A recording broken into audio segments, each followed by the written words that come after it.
வணக்கம் நண்பர்களே. நாம் இன்று கேட்கப் போகும் கதை திரு பட்டுக்கோட்டை பிரபாகர் அவர்கள் படைப்பில் வெளிவந்த சட்டப்படி குற்றமில்லை. கதைக்குள் செல்லலாமா? சேதுராம் வீட்டின் பக்கவாட்டு புல்வெளியில் நாற்காலி போட்டு அமர்ந்திருந்தார். மடியில் ஒடுங்கியிருந்த நாயை தடவிக்கொண்டே எதிரே உள்ள மேசையில் இருந்த சிறிய தொலைக்காட்சி பெட்டியில் செய்தியை விட்டுவிட்டு வாசிக்கும் பெண்ணையே பார்த்து கொண்டிருந்தார். பெங்கான் தட்டுகளில் பிஸ்கட்டுகளும் முந்திரி பாதாம் பருப்புகளும் வைக்கப்பட்டிருந்தன. வேட்டி கட்டின பசுபதி கையை கட்டி அருகே காத்திருந்தான். சேதுராம் கண்ணால் ஜாடை காட்ட அவன் உடனே காலியாகியிருந்த கண்ணாடி கோப்பையில் மதுவை ஊற்றி சோடா கலந்து ஐஸ் துண்டுகளை மிதக்கவிட்டு அவரிடம் நீட்டினான். வாங்கிக் கொண்டு, நேத்தே விசாரிக்க சொன்னேன் பசுபதி என்று தொலைக்காட்சியை பார்த்தார். விசாரிச்சிட்டேன் ஐயா, அது வேணாங்க. கல்யாணமாகி 3 பிள்ளைங்க இருக்கு. மூஞ்ச மட்டும் சதுரத்துக்குள்ள பார்த்தா அற்புதமா இருக்கு, மொத்தமா பார்த்தா திருவாரூர் தேரு. அடச்ச, அது அனடா முதல்ல. கல்யாணம் ஆயிடுச்சுனதுமே சுவாரஸ்யம் போயிடுச்சு. சேதுராம் மதுக்கிண்ணத்தை மடமடவென்று காலி செய்தார். சேதுராம் நடுத்தலையின் சொட்டையை பற்றியோ காதோரங்களிலும் மீசையிலும் ஏகமாக கலந்திருந்த நரையை பற்றியோ அக்கறை கொள்ளவில்லை. காலர் இல்லாமல் வட்ட கழுத்து சில்க் ஜிப்பா வழியாக வெள்ளை வெளேர் என பனியன் தெரிந்தது. ஜிப்பாவில் செயின் கோர்த்த தங்க பட்டன்கள். பாலியஸ்டர் வேட்டியை மடக்கி கட்டி அமர்ந்திருந்தார். தொலைபேசி ஒலிக்க பசுபதி எடுத்து அவரிடம் கொடுத்தான். ஹலோ, நான் சேதுராம் பேசுறேன். మాధవ్ చెట్టి మాట్లాడతాను. ఏమండి சேதுராம் గారు, டப்பு வச்சு சேரலேதே. செட்டியார், வியாபாரத்தில் இப்போ கொஞ்சம் பிரச்சனைகள். 15 நாளில் உங்கள் பணம் அனுப்பி வச்சிட்றேன். சேதுராம் காரு, நீங்கள் முந்தி மாதிரி இல்லை. சொன்ன வார்த்தை தவறாமல் நடந்தீங்க. இப்படி சரியில்லேது. யோ செட்டியாரு, நான் ஒன்றும் மஞ்சள் நோட்டீஸ் கொடுத்துட்டு ஓடிட மாட்டேன். கொஞ்சம் லேட் ஆகுது, அவ்வளோதான். போலந்து நாட்டுக்கு ஒரு ஏற்றுமதி ஆர்டர் முயற்சி பண்ணிட்டு இருக்கேன். கிடைச்சிடும். அதுக்கப்புறம் செட்டியாரே, உனக்கு நான் கடன் கொடுப்பேன். அதனால ரொம்ப விரட்டாத, வச்சுடு. கோபமாக தொலைபேசியை வைத்த சேதுராம், ஆபீஸ்க்கு போன் போட்டு மேனேஜரை உடனே இங்க வர சொல்றா. சரிங்கய்யா. அரை மணி நேரத்தில் அம்பாசிடர் கார் ஒன்று வந்து நின்று மேனேஜர் சந்திரமேனன் இறங்கினார். நடந்து வந்து, மாலை வணக்கம் சார் என்று விட்டு சேதுராம் கை காட்டியதும் எது நாற்காலியில் அமர்ந்தார். என்னையா சந்திரமேனன், இந்த மாசம் நம்ம மோட்டார் எப்படி போயிருக்கு? சந்திரமேனன் எச்சி விழுங்கினார். சொல்லியா? சார், போன மாசம் விற்பனையை விட இந்த மாசம் 7% குறைஞ்சு போயிருக்கு. மாசம் மாசம் விற்பனை குறைஞ்சுக்கிட்டே வருது. நீங்க என்னதான் செய்றீங்க? எவ்வளவு குறையுதுன்னு கணக்கு பார்க்கறது தவிர. சார், ஏற்கனவே 2 தடவை நாம இதை பத்தி விவாதிச்சோம், நினைவிருக்கா சார்? மாவரைக்கிற மிஷிற்கான மோட்டார்ல நம்ம தயாரிப்புகள் கடந்த 6 வருஷமா முதலிடத்துல இருந்துச்சு. நமக்கு சரியான போட்டி இல்லை. ஆனா போன வருஷம் தீபா மோட்டார்னு புது கம்பெனி வந்ததுல இருந்து நமக்கு சரிவுதான். நீலகண்டன் சரிக்கு சரி போட்டி கொடுக்கிறார். அதைத்தான் கேட்குறேன். இத்தனை நாள் யாராலையும் நம்ம மோட்டரோட விற்பனையை அசைக்க முடியல. இந்த நீலகண்டால மட்டும் எப்படி முடிஞ்சுது? மற்றவங்க எல்லாம் சின்ன அளவில் செஞ்சாங்க, அதனால நம்ம கூட போட்டி போட முடியல. ஆனால் இவர் பெரிய அளவில் செய்கிறாரு. நிறைய பேங்க் மேனேஜர்களை ஸ்நேகிதம் பிடிச்சிக்கிட்டு அதிக அளவில் கடன் வாங்கி முதலீடு பண்ணுறாரு. விளம்பரத்துக்கு காசை தண்ணியாக செலவு செய்கிறாரு. ஏஜென்ட்டுகளுக்கு நாம 25% கமிஷன் தரோம், அவர் 40% தராரு. அதனால ஏஜென்ட்டுகள் அவரோட மோட்டரை அதிகமாக விற்கிறக்கு ஆர்வம் காட்டுறாங்க. ஓஹோ, அதே 40% நாமளும் தர வேண்டியது தானே? 40% நமக்கு கட்டுப்படி ஆகாதே சார். ஏன்? நஷ்டம் வரும்.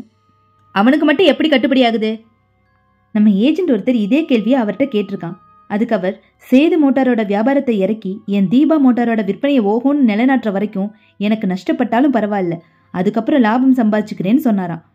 சேதுராம் எதிரே அமர்ந்திருப்பது அந்த நீலகண்டனை போல் சந்திரமேனனை அப்படி ஒரு முறை முறைத்தார். என்னோட போட்டி போட்டு இது வரைக்கும் யாராச்சும் ஜெயிச்சிருக்கானாயா? இல்ல. இவன் ஏன் இப்படி மோதறான்? அவனை பத்தி நானும் விசாரிச்சேன். ஆனாத பையன், கல்யாணம் வேற ஆகல.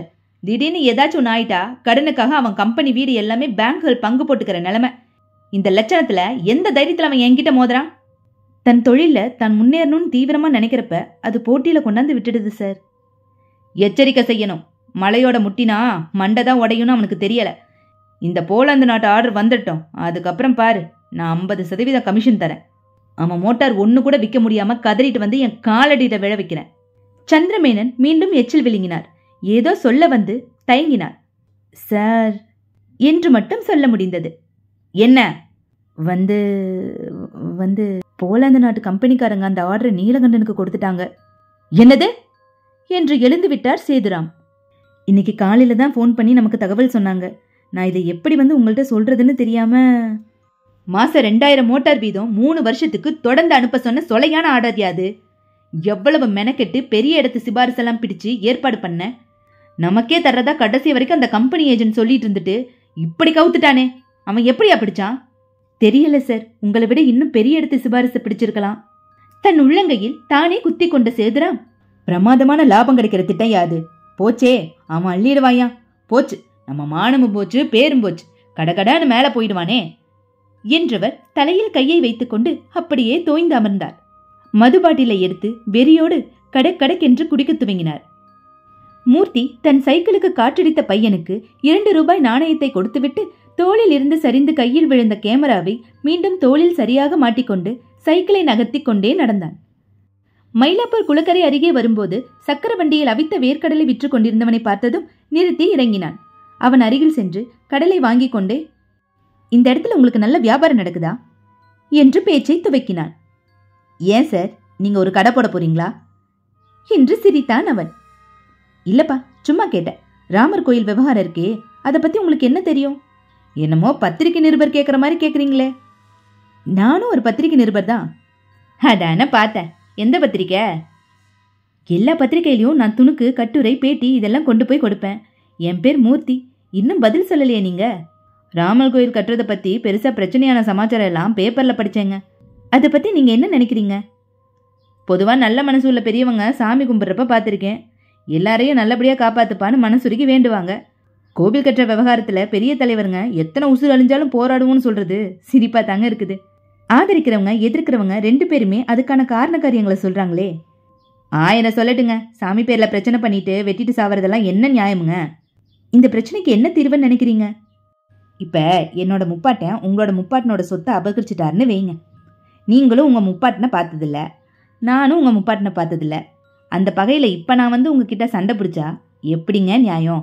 அந்த மாதிரி தாங்க இருக்கு இந்த கதை. சமரசமா போவனுங்க. எந்த மதமும் தாழ்ந்ததில்லைங்க. அவங்கவுங்களுக்கு அவங்கவுங்க மத உயர்வு தாங்க.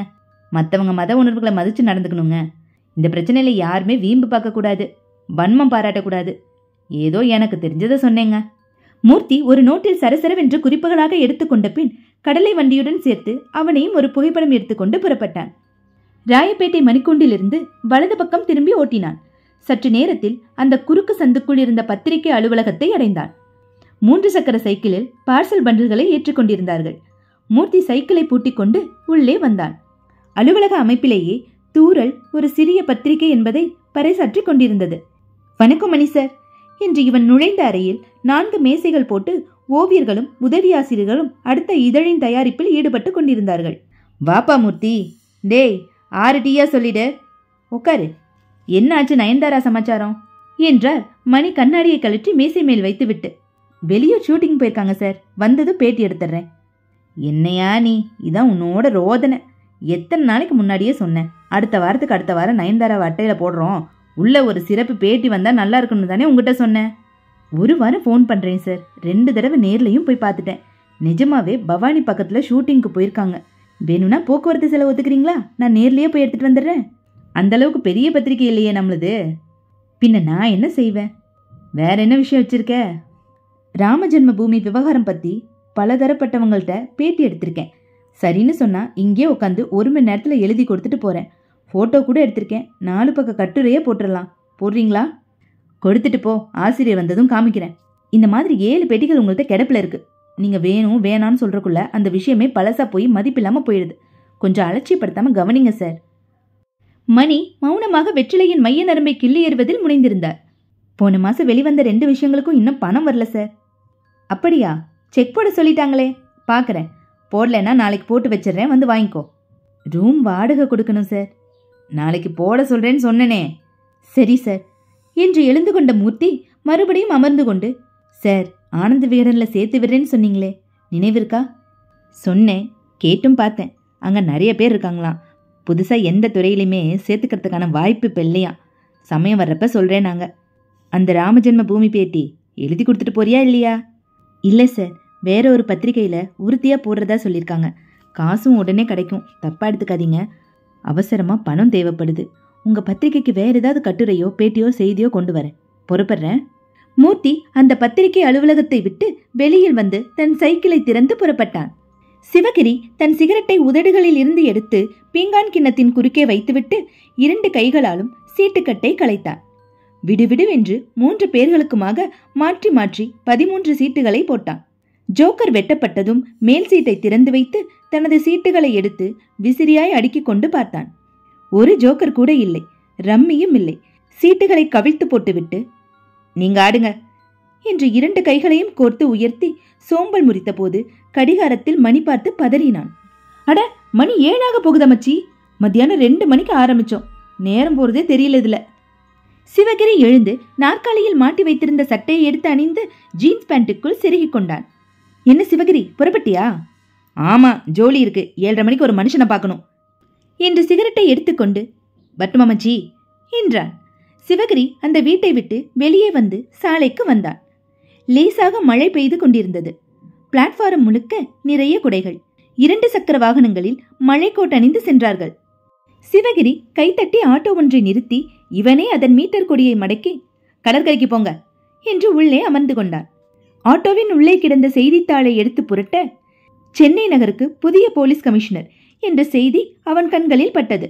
உடனே செய்தித்தாளை தூக்கி போட்டுவிட்டு வெளியே வேடிக்கை பார்க்க துவங்கினான்.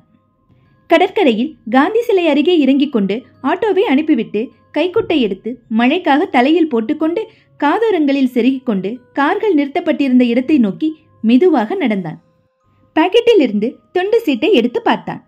அதில் கான்டெசா நீல நிறம் NTNO 1935 என்று எழுதியிருந்தது. மடக்கி மறுபடியும் பாக்கெட்டுக்குள் வைத்துக்கொண்டு வரிசையாக நின்ற கார்களில் கான்டெசா காரை தேடினான். நடந்து கொண்டே சென்று நீல நிற கான்டெசா காரை பார்த்ததும் நின்றான். எண் சரி பார்த்தான். அதே எண்தான். உடனே காரின் பின்கதவை அணுகி அதன் கைப்பிடியை தொட்டு திறந்து உள்ளே அமர்ந்தான். வணக்கம் சார் என்றான் சிவகிரி. வணக்கம் என்றார் உள்ளே அமர்ந்திருந்த சேதுராம். நல்லா இருக்கியா சிவகிரி? எனக்கு என்ன சார் குறைச்சல், நல்லா இருக்கேன். உங்களை பார்த்து 4-5 வருஷம் இருக்குமே. நான் பல வீடு மாறிட்டேன். எப்படி கரெக்டா என் விலாசம் உங்களுக்கு தெரிஞ்சது சார்? எப்படி ஆள் அனுப்புனீங்க? அதுதான் சேதுராம், போலீஸை விட கொஞ்சம் அதிகமா மூளை உள்ளவனா. சொல்லுங்க சார், என்ன காரியமா வந்து பார்க்க சொன்னீங்க? பேசுவோம். பீர் சாப்பிட்றியா? காரில் பின்புறம் இருந்து 2 பீர் பாட்டில்களை எடுத்துக்கொண்டு ஒன்றை உடைத்து அவனிடம் கொடுத்தான். மற்றொன்றை உடைத்து தான் பருக துவங்கினான். சிவகிரி ஒரே மூச்சில் ஒட்டுமொத்த பாட்டிலையும் காலி செய்துவிட்டு பாட்டிலை பவ்யமாக தன் கால்களுக்கடியில் போட்டான். சிவகிரி, இந்த தடவை ஒரு பெரிய சமாச்சாரம். சொல்லுங்க, கையெடுக்கணுமா கால் எடுக்கணுமா? உயிரையே எடுக்கணும் சார். ஆமா, நீலகண்டன் ஒரு ஆசாமி எனக்கு ஏகப்பட்ட நெருக்கடிகளை கொடுத்துட்டு இருக்கான். அவனை இதே போக்கில் வளர விட்டேனா கூடிய சீக்கிரத்துல நான் மஞ்சள் நோட்டீஸ் கொடுக்க வேண்டியதுதான். அவனை தீர்த்துட்டா அவனோட கம்பெனியை எடுத்து நடத்த வேற சரியான ஆளே கிடையாது. கம்பெனியே நின்னுடும். பழையபடி என் தொழில் செழிக்கும். எனக்கு போட்டியே பிடிக்கிறதில்ல. அதுக்காக சரி, அது உங்க குணம், தெரிஞ்சது தானே. நான் 2 தடவை கொலை செஞ்சிருக்கேன். கொலையா செய்யல, சும்மா உதச்சிட்டு வரலான்னு போன இடத்துல படக்கூடாத இடத்துல பட்டு ஒருத்தன் செத்து போயிட்டான். இன்னொருத்தன் ஆஸ்பத்திரி போய் பார்த்து 10 நாள் போராடி செத்தான். மாட்டிக்காம செய்யணும் சார். என்ன வயசு அவனுக்கு? 30க்குள்ளதான் இருக்கும். எதையும் திட்டம் போட்டு செஞ்சா தப்பே வராது சிவகிரி. சட்டப்படி பார்த்தா குற்றமில்லைங்கிற மாதிரி சாமர்த்தியமா செஞ்சுடு. எப்படி சார்? சொல்றேன். உன்னை கூப்பிடுறதுக்கு முன்னாடியே அந்த நீலகண்டனை பத்தி எல்லா விவரங்களும் தெரிஞ்சுட்டு தான் வந்திருக்கேன். திட்டம் சொல்றேன், நீ கச்சிதமா செயல்படுத்திடு. என்ன செய்தியா? அதுக்கு தானேங்க சார் எங்களை மாதிரி ஆளுங்க இருக்கோம், செஞ்சிடலாம். சொல்லுங்க மேல. என்ன கேட்குற? இது என்ன பொருளா விலை சொல்ல? நீங்களே சொல்லுங்க. உயிரை பணயம் வச்சு செய்யற வேலை. 5 லட்சம் தரேன். மாட்டிக்கிட்டா தூக்கு, இல்லைன்னா ஆயுள் சார். நீ மாட்டிக்காதபடி நானே பாத்துக்கிறேன். ஒருவேளை நீ மாட்டிட்டா என் பேரை எக்காரணம் கொண்டு சொல்லக்கூடாது. துரோகம் செய்யற வேலை மட்டும் என்கிட்ட இல்ல சார், கச்சிதமா செஞ்சிடறேன். திட்டத்தை விவரமா சொல்லுங்க. சேதுராம் சொல்ல தொடங்கினார். காயத்ரி கண்ணாடி முன் நின்று தன் சுடிதாருக்கு மேல் துப்பட்டாவை ஆங்கில வி வடிவத்தில் போட்டுக்கொண்டு பின் குத்தி கொண்டாள். காதரியில் இருந்த லேசான பவுடர் டீற்றலை சரி செய்து கொண்டாள். தன் அறையை விட்டு வெளிவந்து கூடத்தில் தன் நண்பர்களுடன் பேசிக் கொண்டிருந்த அப்பாவிடம் வந்தாள். அப்பா, ஸ்கூட்டர் சாவி கொடுங்க, வெளியில போயிட்டு வரேன். சீக்கிரம் வந்துரு. சின்ன மேசை மீதிருந்த சாவியை எடுத்து அவளிடம் கொடுத்துவிட்டு கண்ணடித்தார். அதானே என்றார். போங்கப்பா, சினிங்கி விட்டு நடந்தாள். பார்த்து போமா, கொஞ்சம் பிரேக் பிடிக்கல. காயத்ரி தன் கைப்பையில் இருந்து கண்ணாடியை எடுத்து அணிந்து கொண்டு ஸ்கூட்டரை கிளப்பினாள். நாகேஸ்வரராவ் பூங்கா வாசலில் ஸ்கூட்டரை நிறுத்தி பூட்டிவிட்டு உள்ளே நடந்து வழக்கமாக அவள் அமரும் சிமெண்ட் பெஞ்சிற்கு சென்று அமர்ந்து நேரம் பார்த்தார். நேரம் 4:30. 5 மணிக்கு இன்னும் அரை மணி நேரம் இருப்பதை நினைத்தால் எரிச்சலாக இருந்தது. கைப்பையில் இருந்து புத்தகம் எடுத்து படிக்க துவங்கினாள். 10 நிமிடங்களில் குட் ஈவினிங் காயத்ரி என்று குரல் கேட்டு உற்சாகமாக நிமிர்ந்தாள். புன்னகையோடு நின்று கொண்டிருந்தான் மூர்த்தி. 5 மணிக்கு தான் வருவேன்னு சொல்லிட்டு 20 நிமிஷம் முன்னாடியே வந்துட்டீங்களே, ஏன்? அவள் அருகில் அமர்ந்தான் மூர்த்தி. 5 மணிக்கு தான் நான் வருவேன்னு தெரிஞ்சோம், அதுக்கு முன்னாடியே நீ வந்திருக்கியே, ஏன்? பதில் கேள்வியா? காத்துட்டு இருக்கிறதுல த்ரில்லோட ஒரு சுகமும் இருக்கு மூர்த்தி. அந்த சுகத்தை நீ மட்டும் அனுபவிக்க முடியுமா? நானும் கொஞ்சம் அனுபவிக்கலான்னு வந்தா முன்னாடியே வந்து உட்காந்துருக்கேன் நீ. சரி, இனி சொன்ன நேரத்துலேருந்து லேட்டா வரேன். ஏய், தவிச்சு போயிடுவேன். அதெல்லாம் வேணாம். இங்க காத்திருக்கிற வேலை எனக்கே இருக்கட்டும். உனக்கு வேணாம் காயத்ரி. காலம் சரியில்லை. ஒரு பொண்ணு தனியா உட்காந்துருந்தா பாக்குறவங்க பார்வையில 1000 வக்கரம் சேர்ந்துக்குது. நான் வர்றப்ப உன்னை காமிச்சு ஒருத்தன் பேசிட்டு இருந்தான். கேட்க கஷ்டமா இருந்துச்சு. அறையிலாங்கிற மாதிரி இருந்துச்சு. அவன் தண்ணி போட்டிருக்கான். எதுக்கு வம்புன்னு வந்துட்டேன். என்ன சொன்னான் அவன்? விடு, அது எதுக்கு இப்போ? இதான் உன் பிறந்தநாள் உடையா? நல்லா இருக்கு காயத்ரி. என் மேல கோவமா? எதுக்கு மூர்த்தி? உன் பிறந்தநாளுக்கு ரொம்ப சிக்கனமா குங்குமச்சிமிழ் மட்டும் பரிசாக கொடுத்ததுக்காக. சேச்சே, பொருளோட மதிப்பு 2ஆம் பட்சம் மூர்த்தி. அதை கொடுக்கறவங்களோட மதிப்பு தான் முக்கியம். ஒரு ரோஜாப்பூ கொடுத்திருந்தா கூட அதே அளவுதான் சந்தோஷப்பட்டிருப்பேன். அவளின் வலது கையை எடுத்து தன் மடி மீது வைத்துக் கொண்ட மூர்த்தி ஒவ்வொரு விரலாக மெதுவாக நீவிக்கொண்டே சொன்னான். எனக்கு குற்ற உணர்வா இருக்கு காயத்ரி. குற்ற உணர்வா? என்ன குற்றம் செஞ்சீங்க? உன்னை காதலிக்கிறதே குற்றமோன்னு நினைக்கிறேன். ச்சே, என்ன பேச்சுது? காதலிக்கிறது எப்படி குற்றமாகும்? இப்போ ஒரு விளையாட்டு போட்டி நடக்குது. நான் சிபாரிசு வச்சு அந்த போட்டியில நம்ம நாட்டோட சார்பா கலந்துக்க போறேன்னு வெயி. அது நியாயமா? இல்லதா, ஆனா சிபாரிசு இல்லாம எதுவும் இந்த காலத்துல நடக்கிறது இல்லையே. நியாயம். ஆனா அந்த விளையாட்டுல எனக்கு போதிய திறமை இல்லாம ஒரு வீம்போட ஒரு பேருக்காக போறேன்னா அப்ப நியாயம் இருக்கா? சுத்தமா நியாயம் இல்ல. தகுதி இல்லாம சிபாரிசுல விளையாட போய் தோத்து போனா அது நம்ம நாட்டுக்கே அவமானமாகுதே. அப்ப அது குற்றம் தானே? ஆமா, இன்னொரு திறமையுள்ள தகுதியுள்ள விளையாட்டு வீரனோட வாய்ப்பை தட்டி பறிச்சா அது பெரிய அளவுல குற்றம் தானே. அது மாதிரிதானே காயத்ரி என் நிலைமை. உன் அழகுக்கும் அந்தஸ்துக்கும் பொருத்தமான தகுதியுள்ள மாப்பிள்ளையானா காதலுங்கிற சிபாரிசுல உனக்கு பக்கத்துல உட்காந்து பேசிட்டு இருக்கேன். இதுவும் ஒரு வகையில குற்றம் தானே. மூர்த்தி, உங்களுக்குள்ள இருக்கிற தாழ்வு மனப்பான்மையை தூக்கி வீசுங்கன்னு எத்தனை தடவை சொல்லிட்டேன். ஒரு மாப்பிள்ளைக்கு வேண்டிய தகுதி அழகும் பணமும் இல்ல மூர்த்தி, அன்பும் ஆண்மையும். அதுல எந்த வகையில நீங்க தகுதி இல்லாதவர்? ஒப்பிட்டு பேசுறதுக்கு வாழ்க்கையும் விளையாட்டு ஒண்ணு இல்ல மூர்த்தி. அதுக்கு சொல்லல காயத்ரி, நான் சொல்ல வந்தது. சட்டென்று அவன் வாயை தன் கையால் பொத்தினாள் காயத்ரி. நீங்க எதுவும் சொல்ல வேணாம். நான் கேட்குற ஒரே கேள்விக்கு ஆமா இல்லைன்னு மட்டும் ஒரே வார்த்தையில பதில் சொல்லுங்க. நீங்க என்ன மனப்பூர்வமா நேசிக்கிறது உண்மையா? ஆமா. அப்புறம் என்னத்துக்கு வீணான சஞ்சலம்? இல்ல காயத்ரி, உணர்வுபூர்வமாவே பேசிட்டு இருக்க முடியுமா? யதார்த்தையும் யோசிக்கணும் இல்லையா? என்ன யதார்த்தம்? எனக்கு நிலையான வருமானம் இல்ல, ஒரு உறுதியான வேலை இல்ல, பத்திரிக்கை துறையில ஒரு பெரிய நபரா ஒரு பெரிய நிருபரா வரணும்னு 1000 கனவுகளோட ஊர்ல இருந்து வந்தேன். எங்கேயும் எனக்கு வேலை கிடைக்கல. அப்பப்ப சின்ன சின்ன பேட்டிகள், செய்தி துணுக்குகள்னு பல பத்திரிகையில கொடுத்து ஏதோ சம்பாதிச்சிட்டு இருக்கேன். ஒரு பழைய கேமராவும் ஒரு பழைய ட்ரங்க் பெட்டியும் தவிர வேற எந்த சொத்தும் எனக்குன்னு சொந்தமா இல்ல. முக்கியமான இன்னொரு சொத்தை மறந்துட்டீங்களே மூர்த்தி. என்ன அது? காயத்ரி என்று சொல்லி கண் சிமிட்டினாள். புன்னகைத்தான் மூர்த்தி. சென்னை வந்து எனக்கு கிடைச்ச ஒரே தெம்பு நீதான். உன்னை சந்திக்காம போயிருந்தா ஒருவேளை நான் தற்கொலை கூட செஞ்சுட்டு செத்து போயிருப்பேன். ஐயோ ஐயோ, இன்னைக்கு என்ன பேச்சே சரியில்லை. பயங்கரமான சோகம் பொழியறீங்களே மூர்த்தி. இதோ பாருங்க, எனக்கு நம்பிக்கை இருக்கு. உங்க திறமை எனக்கு தெரியும். உங்க லட்சியம் நிறைவேறத்தான் போகுது. பத்திரிக்கை துறையில நீங்க பெரிய ஆளா வரத்தான் போறீங்க. விரக்தியாக சிரித்தான் மூர்த்தி. எப்படி? இதோ ஒரு சின்ன சம்பவம் கூட உங்களை ஒரேடியா பிரபலப்படுத்தலாம். உங்க முயற்சியை கைவிட்டுறாதீங்க. நிச்சயமா ஜெயிப்பீங்க. எங்க அப்பா கிட்ட உங்களை அழைச்சிட்டு போய் ஏற்கனவே அறிமுகப்படுத்தி விஷயம் எல்லாத்தையும் சொல்லி அவரும் சம்மதிச்சாச்சு. வேறு என்ன தடை இருக்கு நம்ம வாழ்க்கையில? ஒரே வில்லை என் வேலையின்மைதான் காயத்ரி. இன்னைக்கு பூரா இதே மனநிலையோட தான் பேசிட்டு இருக்க போறீங்களா? அப்படின்னா நான் பொறுப்படுறேன். காயத்ரி எழுந்து கொண்டு செருப்புகளை அணிய அவள் கையை மென்மையாக பற்றி மெதுவாக தன் அருகில் அமர வைத்த மூர்த்தி, உன் மனசை நோகடிச்சிருந்தா மன்னிச்சிடு என்றான். நான் மன்னிக்கணும்னா லஞ்சம் வேணும். லஞ்சமா? ஆமா, மத்தியானம் கூட சரியா சாப்பிடல, லேசா பசிக்குது. அதோ சோளம் சுட்டு தராங்க பாருங்க, 2 வாங்கிட்டு வாங்க. வேற ஏதோ கேட்க போறேன்னு உதட்டெல்லாம் ஈரம் பண்ணிக்கிட்டு தயாரா இருந்தேன். சி போங்க. மூர்த்தி பூங்காவாசலுக்கு வந்து சோளக்கட்டை வாங்கி கொண்டு அருகே இருந்த பூக்கடைக்கு வந்தான். அங்கிருந்த இளம் வயது பெண் பலமுறை பார்த்த அறிமுகத்தில் சிரித்த கைஜாடை காட்டி என்ன வேணும் என்பது போல் கேட்டாள். சிவப்பு ரோஜாவை கை காட்டினான். அவள் எடுத்து கொடுத்துவிட்டு சிரித்து உள்ளே தூரத்தில் அமர்ந்திருந்த காயத்ரியையும் இவனையும் மாற்றி மாற்றி சுட்டிக்காட்டி நல்ல பொருத்தமான ஜோடி என்பது போல் செய்கை காட்டினான். அப்போதுதான் அவள் ஊமை என்பது மூர்த்திக்கு புரிந்தது. பலமுறை அவளிடமே பூ வாங்கியிருக்கிறான். எதுவும் பேசாமல் பேரம் நடந்திருக்கிறது. அதனால் அவள் ஊமை என்பது அவனுக்கு தெரிய வாய்ப்பில்லை. இப்போது அவள் ஊமை என்பது தெரிந்ததும் திடீரென்று மனதில் ஒரு சின்ன பாரம் ஏற்பட்டது.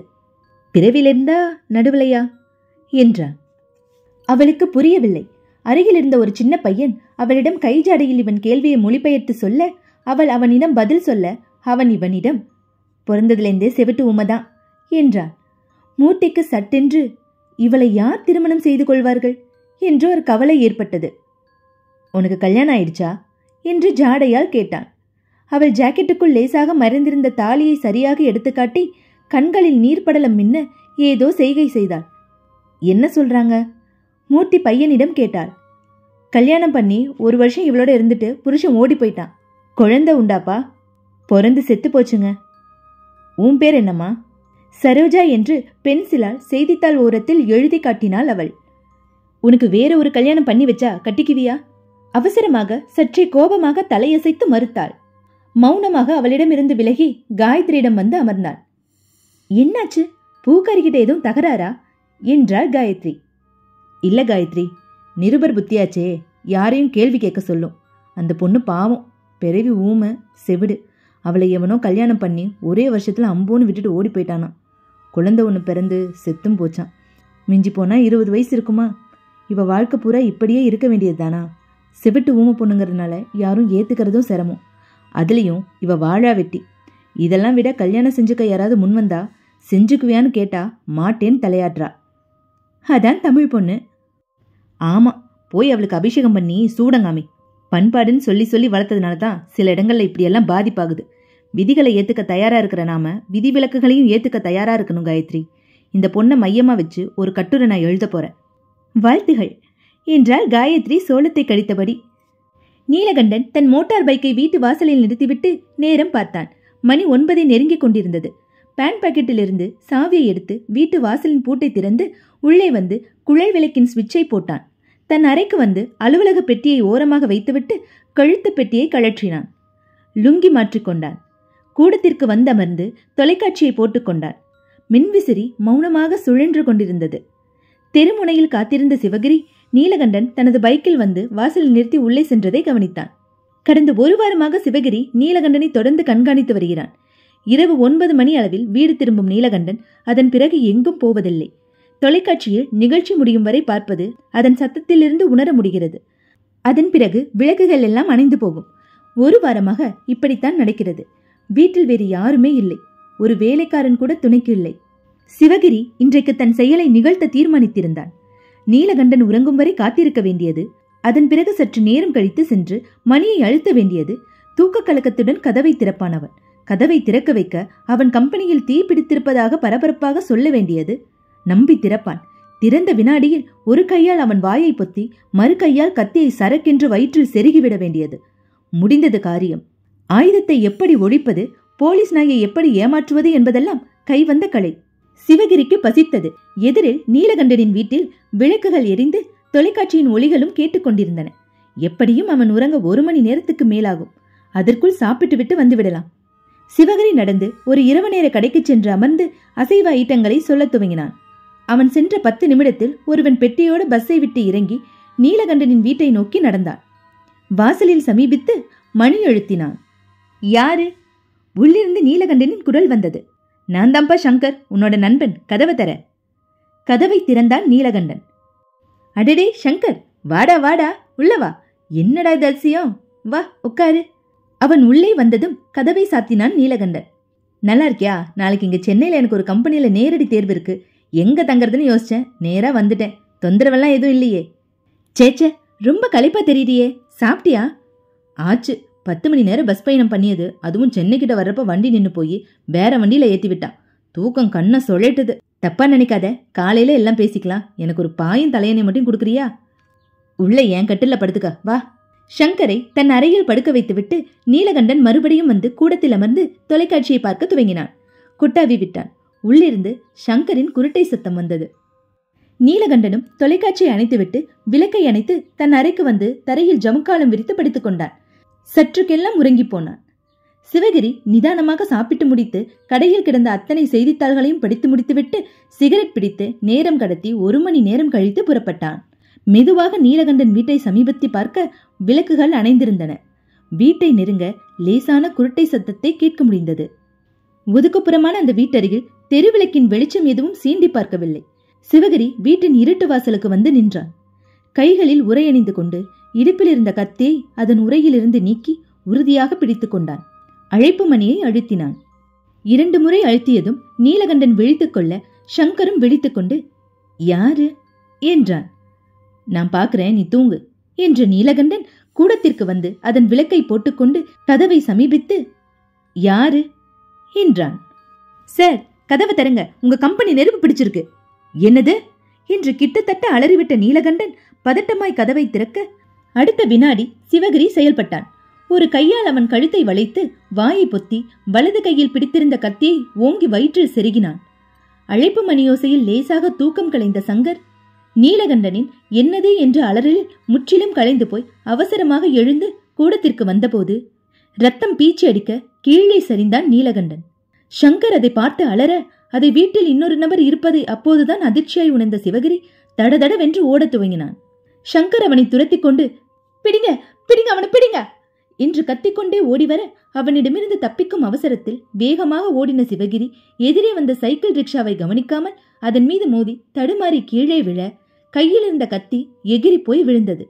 சிவகிரி தன்னை சுதாரித்துக் கொண்டு மீண்டும் எழுந்து கொள்ள முயற்சி செய்வதற்கு முன்பு திமுதிமுவென்று அவனை சுற்றிலும் கூட்டம் கூடிவிட்டது. அந்த கூட்டத்தில் முண்டியடித்து முன்னேறினார் அந்த கான்ஸ்டபிள்.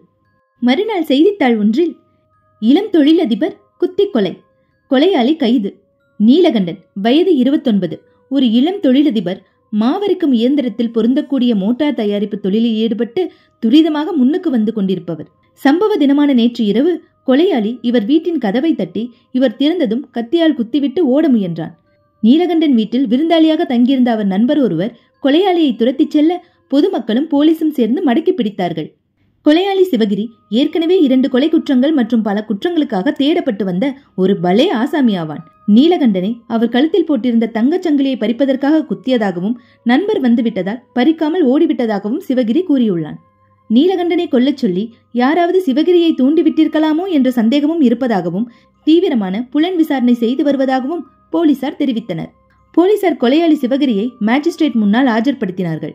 15 நாட்கள் அவனை ரிமாண்டில் வைக்க உத்தரவிட்டு உள்ளார்.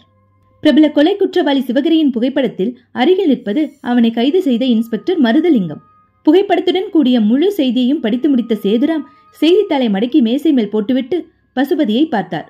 அவரின் கால்களை மெதுவாக அமுக்கிவிட்டுக் கொண்டிருந்த பசுபதி, மடைத்தனமா மாட்டியிருக்கான் ஐயா என்றான் மெல்ல. ஒரு வாரம் நிதானிச்சு கண்காணிச்சுதான் செஞ்சிருக்கான். கூட ஒரு நண்பன் இருந்ததை கவனிக்கல. நல்ல வேலை நம்ம பேரை அவன் சொல்லல. திருட்டுக்காக நடத்தின கொலைன்னு சொல்லிட்டான். இது முதல் விசாரணை. இன்னும் எத்தனை வகையா விசாரிப்பாங்கன்னு தெரியுமா பசுபதி? கேள்விப்பட்டிருக்கேன்யா.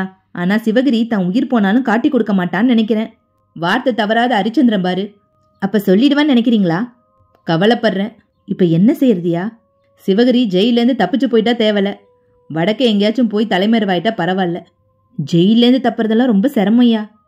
15 நாளைக்கு அப்புறம் மறுபடியும் அவனை கோர்ட்ல ஆஜர்படுத்தி ஆகணும் பசுபதி. அப்ப ஜெயிலேருந்து வெளியில அழைச்சிட்டு வருவாங்க. அப்ப தப்பிக்க வாய்ப்பு இருக்கு. ஐயா, நீங்க சொல்றத பார்த்தா பசுபதி, இந்த உலகத்துல எதையும் சாதிக்கலாம். 3 எழுத்து இருந்தா போதும். சைவ முறையில அன்பு, அசைவ முறையில பணம். ஒரு ஆளை கொலை செய்யறதுக்கே கூலிக்கு ஆள் கிடைக்கிறப்ப தப்பிக்க வைக்க ஆள் கிடைக்க மாட்டாங்களா என்ன? பாரு, சரியா திட்ட அமைச்சு அவனை தப்பிக்க வைக்கிறேன் என்றார் சேதுராம் தீர்மானமான குரலில். 15 தினங்கள் கழித்து அன்றைய செய்தித்தாளில் பயங்கர கொலைகாரன் சிவகிரி தப்பி ஓட்டம். காவல் அதிகாரிகள் சஸ்பெண்ட். கோர்ட் காவலில் சென்னை மத்திய சிறைச்சாலையில் 15 நாட்கள் வைக்கப்பட்டிருந்த கொலையாளி சிவகிரியை நேற்றைய தினம் கோர்ட்டில் மீண்டும் ஆஜர்படுத்தி காவலை நீட்டிப்பதற்காக வேனில் பலத்த பாதுகாப்புடன் அழைத்து வந்தனர். ஆனால் வரும் வழியில் அத்தனை பாதுகாப்புகளையும் மீறி வினோதமான முறையில் சிவகிரி தப்பி ஓடிவிட்டான். பொறுப்பில் இருந்த உடன் வந்த அதிகாரிகள் தற்காலிக வேலை நீக்கம் செய்யப்பட்டுள்ளார்கள். உதவி காவல்துறை கண்காணிப்பாளர் நேரடியாக விசாரணை நடத்தி வருகிறார். சிவகிரி எவ்வாறு தப்பினான் என்பது இன்னும் புதிராகத்தான் உள்ளது. சிவகிரியை தேடி பிடிப்பதற்காக தனியாக ஒரு படை அமைக்கப்பட்டுள்ளது. சிவகிரியை பற்றிய உபயோகமான தகவல்கள் தரும் பொதுமக்களுக்கு தக்க சன்மானம் வழங்கப்படும் என்று போலீஸ் கமிஷனர் குறிப்பிட்டிருக்கிறார். படித்து முடித்த சிவகிரி, எவ்வளவு சன்மானம் கொடுப்பாங்க சார் என்றான் எதிரே இருந்த சேதுராமிடம். இருவரும் சேதுராம் பங்களாவின் மாடி தனியறையில் இருந்தார்கள். சிவகிரி, போலீஸ்ல நீ என்ன காட்டி கொடுக்கல. அந்த நன்றிக்காக தான் உன்னை தப்பிக்க வைக்க ஏற்பாடு செஞ்சேன். பேசினபடி பணம் அந்த பெட்டியில இருக்கு.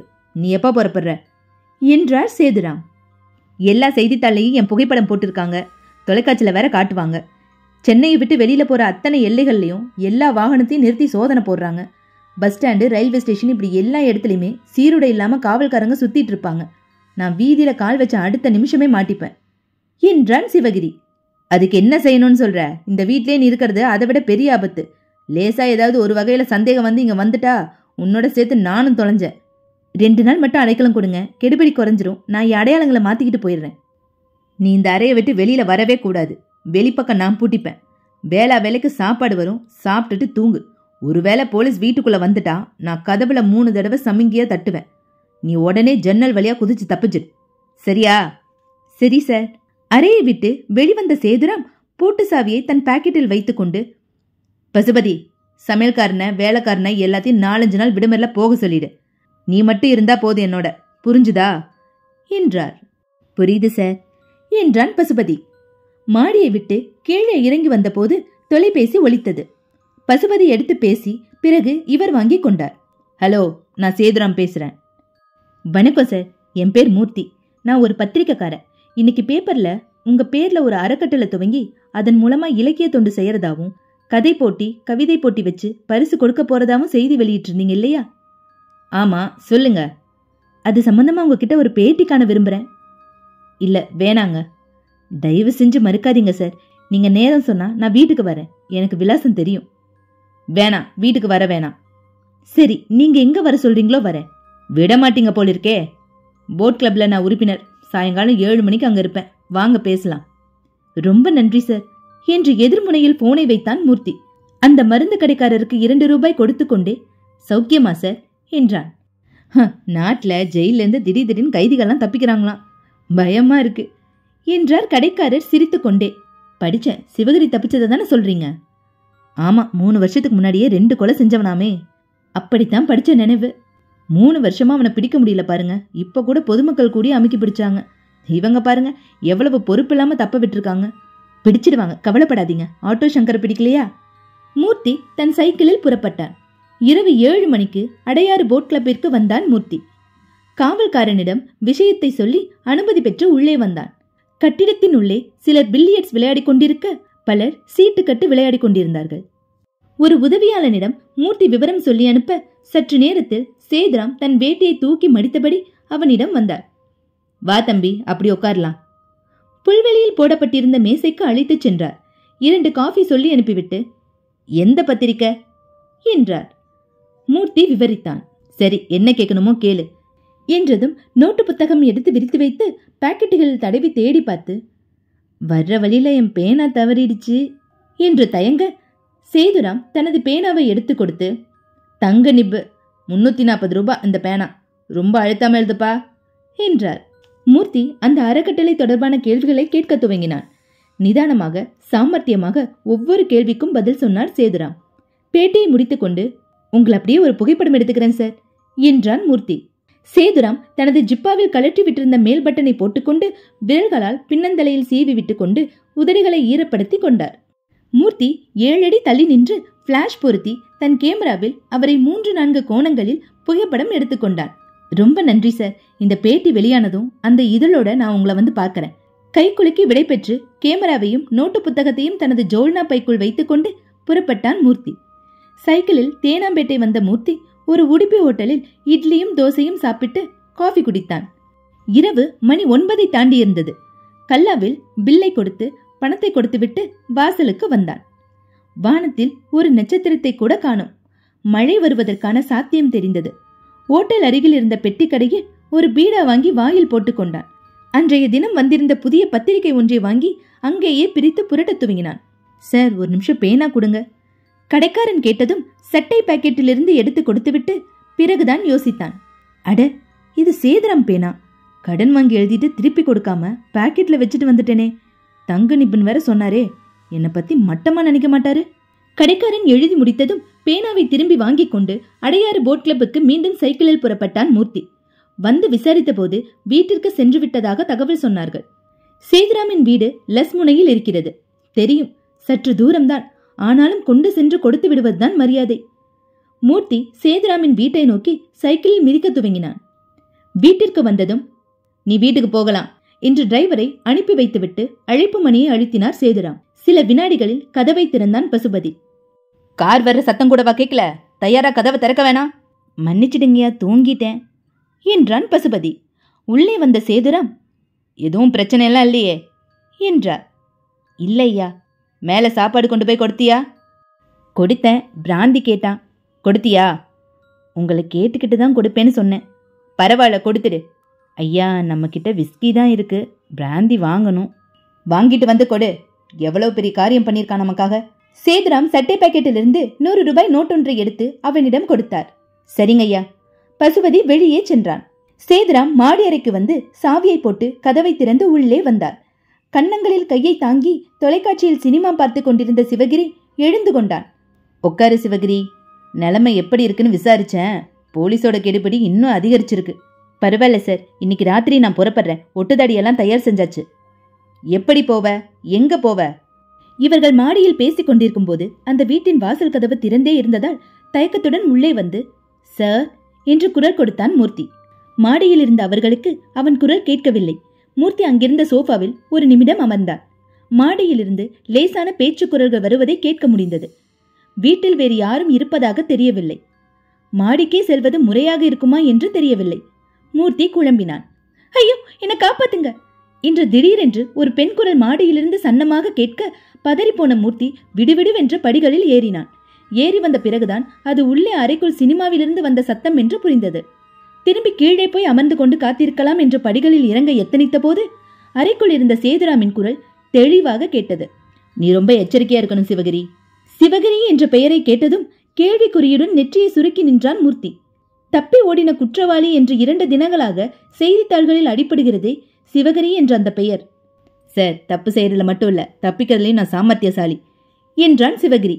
மூர்த்தி மெதுவாக அறையின் வாசலை நோக்கி காலடி எடுத்து வைத்தான். கதவு முழுக்க சாத்தப்படாமல் அரையங்குல இடைவெளி தெரிந்தது. அந்த இடைவெளி வழியாக தனது ஒரு கண்ணை மட்டும் வைத்து பார்த்த மூர்த்தி அதிர்ந்து போனான். அதே சிவகிரிதான். போலீஸ் மாநிலம் முழுக்க தீவிரமாக தேடிக்கொண்டிருக்கும் ஒரு குற்றவாளிக்கு இந்த பெரிய மனிதருடன் என்ன தொடர்பு? எவ்வளவு பெரிய செய்தி இது! மூர்த்தி உடம்பின் ஒவ்வொரு அணுவிலும் பரபரப்பு சேர்ந்து கொண்டது. உன் சாமர்த்தியத்தை தான் பார்த்தமே. எத்தனை அழகா திட்டம் போட்டு கொடுத்தேன். அதை புறக்கணிச்சுட்டு உன் வழியில நீயா ஒரு திட்டம் போட்ட. பைத்தியக்காரத்தனமா மாட்டின. சார், திட்டம் எல்லாம் சரிதான். அந்த வீட்டுல இன்னொருத்தர் இருப்பான்னு நான் எதிர்பார்க்கல. மூர்த்திக்கு படபடப்பு அதிகமாகியது. கதவின் சாவி துவாரத்தில் சாவி செருகப்பட்டு இருப்பதை கவனித்தான். இப்போது என்ன செய்யலாம்? மெதுவாக ரகசியமாக இந்த அறையை பூட்டி சாவியை எடுத்துக்கொண்டு போலீசுக்கு போன் செய்து விட்டாள். அதற்கு முன்னால் ஒரு புகைப்படம் இருவரையும் சேர்த்து எடுத்து விடுவது நல்லது. நாளைக்கு எந்த வகையிலும் சேதுராம் தனக்கு அவனுடன் தொடர்பு இல்லை என்று மறுக்க முடியாது. மூர்த்தி தன் ஜோல்னா பையிலிருந்து கேமராவை எடுத்தான். அதனுடன் பொருத்தி இருந்த பிளாஷ் சாதனத்தை நீக்கினான். வெளிச்சம் அடித்தால் எச்சரிக்கையாகி விடுவார்கள். உள்ளே போதுமான வெளிச்சம் இருக்கிறது, சும்மாவே எடுக்கலாம். மூர்த்தி கேமராவின் லென்ஸ் கவரை கையில் எடுத்துக்கொண்டு கதவின் இடைவெளியை லேசாக அதிகரித்துக் கொண்டு ஒடுங்கி நின்று கண்ணுக்கு முன்னால் கேமராவை வைத்து உள்ளே இருந்த இருவரையும் கோணம் பார்க்க துவங்க பசுபதி பிராந்தி பாட்டிலுடன் வாசலை அணுகினான். புதிதாக ஒரு சைக்கிள் நிற்பதை பார்த்தான். இந்த வீட்டிற்கு சைக்கிளில் இந்த நேரத்தில் யார் வந்திருப்பது? தந்தி ஒடுக்க வந்த தபால்காரரா? என்றால் கூட வாசலோடு போய்விடுவானே. பல்வேறு சிந்தனைகளுடன் பசுபதி உள்ளே வந்து மேலே பார்க்க சிவகிரி உள்ள அரைவாசலில் ஒரு ஆசாமி முதுகு காட்டிக்கொண்டு கேமராவில் படம் எடுக்க முயன்று கொண்டிருப்பதை பார்த்தான். ஏற்பட்ட அதிர்ச்சியில், டேய் யாரா, யாராது, என்ன செய்யற என்று கத்திவிட்டான் பசுபதி. அதற்குள் கிளிக் என்று படம் எடுத்து முடித்துவிட மூர்த்தி கீழே இருந்து வந்த அதட்டல் குரலில் அதிர்ந்தான். பசுபதியின் குரல் அறைக்குள் கேட்க உடனே எச்சரிக்கை அடைந்த சேதுராம் அரைவாசலுக்கு ஓடி வந்தார். கதவில் மோதினார். அந்த மோதலில் மூர்த்தியின் கதவை பூட்டு முயற்சி தோற்று போய் தடுமாறி கீழே விழுந்தான். மூர்த்தி உடனே எழுந்து ஓடினான். படிகளில் ஏறி வந்த பசுபதி, ஐயா படம் எடுத்துட்டான், உங்க 2 பேரையும் படம் எடுத்துட்டான் என்று கத்திக்கொண்டே அவனை பிடிக்க வர உடனே அவனை பிடிக்கும் முயற்சியில் சேதுராமும் சிவகிரியும் கூட சேர்ந்து கொண்டார்கள். மூர்த்தி படிகளில் இறங்கிக் கொண்டே ஏறி வரும் பசுபதியின் நெஞ்சில் ஒரு உதைவிட்டு அவனை தடுமாறி விழ வைத்து பங்களாவின் வாசலை நோக்கி மின்னல் வேகத்தில் ஓடினான். பசுபதி, அவனை பிடி, பிடிச்சே தீரணும், அந்த கேமரா வேணும், அவனை தீர்த்து கட்டணும், பிடி பிடி. பதட்டமாக கத்திக்கொண்டே சேதுராம் ஓடி வந்து கூடத்தின் வளவளப்பான மொசைக் தரையில் பிடிப்பு கிடைக்காமல் தடுமாறி விழுந்தார். தன் பேண்ட் பாக்கெட்டிலிருந்து ஒரு ஒட்டுதாடியை எடுத்து தன் தாடையில் அவசரமாக பொருத்தி கொண்ட சிவகிரி, நான் பாத்துக்கிறேன், கவலைப்படாதீங்க, பசுபதி நீயும் என்னோட என்று ஓடினான். பசுபதியும் சிவகிரியும் வாசலை அடையும் போது மூர்த்தி தூரத்தில் சைக்கிளில் வேகமாக செல்வது தெரிந்தது. பின்னால் ஓடி வந்த சேதுராம், இந்தா சிவகிரி என்று தன் கார் சாவியை தூக்கி எறிந்தார். அவனை உயிரோட கொண்டு வரப்பாரு, முடியலனா தீத்துடு. அவன் படம் எடுத்த படச்சுருளை எப்படியும் கைப்பற்றிடு, இல்லனா 2 பேருக்கும் ஆபத்து. போ சீக்கிரம். மூர்த்தி இறைக்க இறைக்க சைக்கிளை மிதித்தான். நிச்சயமாக தன்னை தொடர்வார்கள் என்று புரிந்தது. நாகேஸ்வரராவ் பூங்கா அருகே அவன் வந்தபோது அந்த பூக்கடை மூடப்பட்டு அருகில் பெஞ்சில் போர்த்தி கொண்டு படுத்திருந்த அந்த பெண் சரோஜா தெரிந்தாள். மூர்த்தி உடனே சைக்கிளை ஓரமாக நிறுத்தி அவசரமாக தன் கேமராவுக்குள் இருந்த பிலிம் சுருளை சுழற்றி வெளியில் எடுத்தான். வேறு ஒரு சுருளை உள்ளே போட்டு மூடினான். வெளியில் எடுத்த சுருளை எடுத்துக்கொண்டு ஓட்டமாய் அந்த பெண்ணிடம் வந்தான். இவன் வந்த ஓட்டத்தில் அவளே தூக்கம் கலைந்து எழுந்து விட்டாள். அவள் கையில் பிலிம் சுருளை கொடுத்து, என்னோட ஒரு பெண் இங்க வருவாள, அவ வந்து கேப்பா, அப்போ அவள்கிட்ட இதை கொடுத்துருங்க என்கிற அர்த்தத்தில் செய்கை காட்டினான் மூர்த்தி. அவள் புரிந்து கொண்டதைப் போல தலையை அசைத்தாள். மூர்த்தி மறுபடியும் சைக்கிளை எடுத்துக்கொண்டு வேகமாக மிதித்தான். அருகில் எங்காவது சென்று காயத்ரிக்கு போன் செய்து சொல்ல வேண்டும். ஆழ்வார்பேட்டை நோக்கி அதிவேகத்தில் அவன் மிதித்தான். சற்று தூரத்தில் காரில் அவனை தொடர்ந்து சிவகிரி தன் அருகில் அமர்ந்திருந்த பசுபதியை பார்த்து சிரித்து, இப்ப பாரு என்று காரின் ஆக்சிலேட்டரை மேலும் அழுத்தி வேகப்படுத்தினான். மூர்த்தி தனக்கு பின்னால் வரும் காரில் இருந்து தப்பிக்க முயன்றும் அந்த கார் படு வேகத்தில் அவனை சைக்கிளுடன் சேர்த்து தூக்கி எறிந்தது. 1 மணி நேரத்திற்கு பிறகு, கைக்குடு சிவகிரி என்றார் சேதுராம். சந்தேகமில்லையே, ஆள் காலி தானே? ஸ்பாட்லயே காலி சார். காரை கொண்டு போய் சுத்தமா கழுவிட்டு எடுத்துட்டு வந்துட்டேன். அவன் கேமரால இருந்த பிலிம் சொல்ல வெளியில எடுத்துட்டேன். உள்ள பதிவானதெல்லாம் காலி. நான் புறப்படுறேன். இங்கிருந்து பஸ் மூலமா பெங்களூர் போயிடுறேன். அங்க நீங்க சொன்ன விலாசத்திலே தங்கிக்கிறேன். இனிமேலும் நான் இங்க இருக்கிறது ஆபத்து. பணப்பெட்டியுடன் ஒட்டதாடியுடன் சிவகிரி புறப்பட்டான். சேதுராம் பெருமூச்சு விட்டார். மறுபடியும் விவகாரம் எதுவும் வராம இருக்கணும் என்றான் பசுபதி. அந்த பத்திரிக்கைக்காரன் என்ன போட் கிளப்ல பேட்டி எடுத்தான், போயிட்டான். அவன் எதுக்காக மறுபடியும் வீடு தேடி வந்தான்? இப்படி அற்பாய்ஸ்ல சாகருக்குதான். இப்ப கூட இந்த கொலையும் சட்டப்படி குற்றமில்ல பசுபதி. ஏன்னா சட்டத்தோட பார்வையில இது ஒரு விபத்து. யாரோ ஒருத்தன் ராத்திரி நேரத்துல தண்ணி அடிச்சுட்டு நிதானம் இல்லாம காரை ஓட்டி போய் மோதிட்டு போயிட்டான்னு போலீஸ் நினைக்கும். அந்த நேரத்துல அந்த சாலையில யாருமே இல்லாதனால நம்ம காரையோ அதோட எண்ணையோ யாரும் கவனிக்கலன்னு சொன்ன, அதுவும் நமக்கு சாதகமான விஷயமாத்தான் இருக்கு என்றார் சேதுராம். மறுநாள் மாலை செய்தித்தாளில் சாலை விபத்தில் வாலிபர் மரணம் என்ற தலைப்புச் செய்தியுடன் அந்த செய்தி துவங்கியிருந்தது. ஆழ்வார்பேட்டை அருகில் நேற்றிரவு சைக்கிளில் சென்று வாலிபர் மீது கார் ஒன்று மோதியதில் அவர் அந்த இடத்திலேயே துடிதுடித்து இறந்தார். விபத்தை ஏற்படுத்திய கார் நிற்காமல் விரைந்து சென்று விட்டதாக சொல்லப்படுகிறது. அந்த காரை போலீசார் தேடி வருகின்றனர். மரணமடைந்த வாலிபரின் பெயர் மூர்த்தி. இவர் ஒரு இளம் பத்திரிகையாளர் என்றும் வார மாத இதழ்களுக்கு சிறிய கட்டுரைகளும் பேட்டிகளும் எழுதி வந்தார் என்று கூறப்படுகிறது.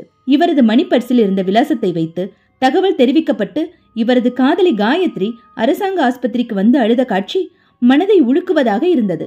இறந்த மூர்த்திக்கு வேறு உறவுகள் இல்லை என்பதால் அவரின் உடலை அவர் காதலி காயத்ரியே பெற்றுக்கொண்டு மின்சார தகனத்திற்கு ஏற்பாடு செய்தார். நானும் மூர்த்தியும் ஒருவரை ஒருவர் மனதார நேசித்து வந்தோம். தனக்கு ஒரு நிரந்தர வேலை கிடைக்கவில்லையே என்ற ஆதங்கம் அவருக்கு எப்போதும் இருந்ததுண்டு. சமூக கொடுமைகள் மேல் அசாத்தியமான கோபம் வரும். பத்திரிகை உலகில் பெரிய நபராக வரவேண்டும் என்பதை வாழ்வில் லட்சியமாக கொண்டிருந்தார். விரைவில் நாங்கள் இருவரும் திருமணம் செய்து கொள்ள இருந்தோம்.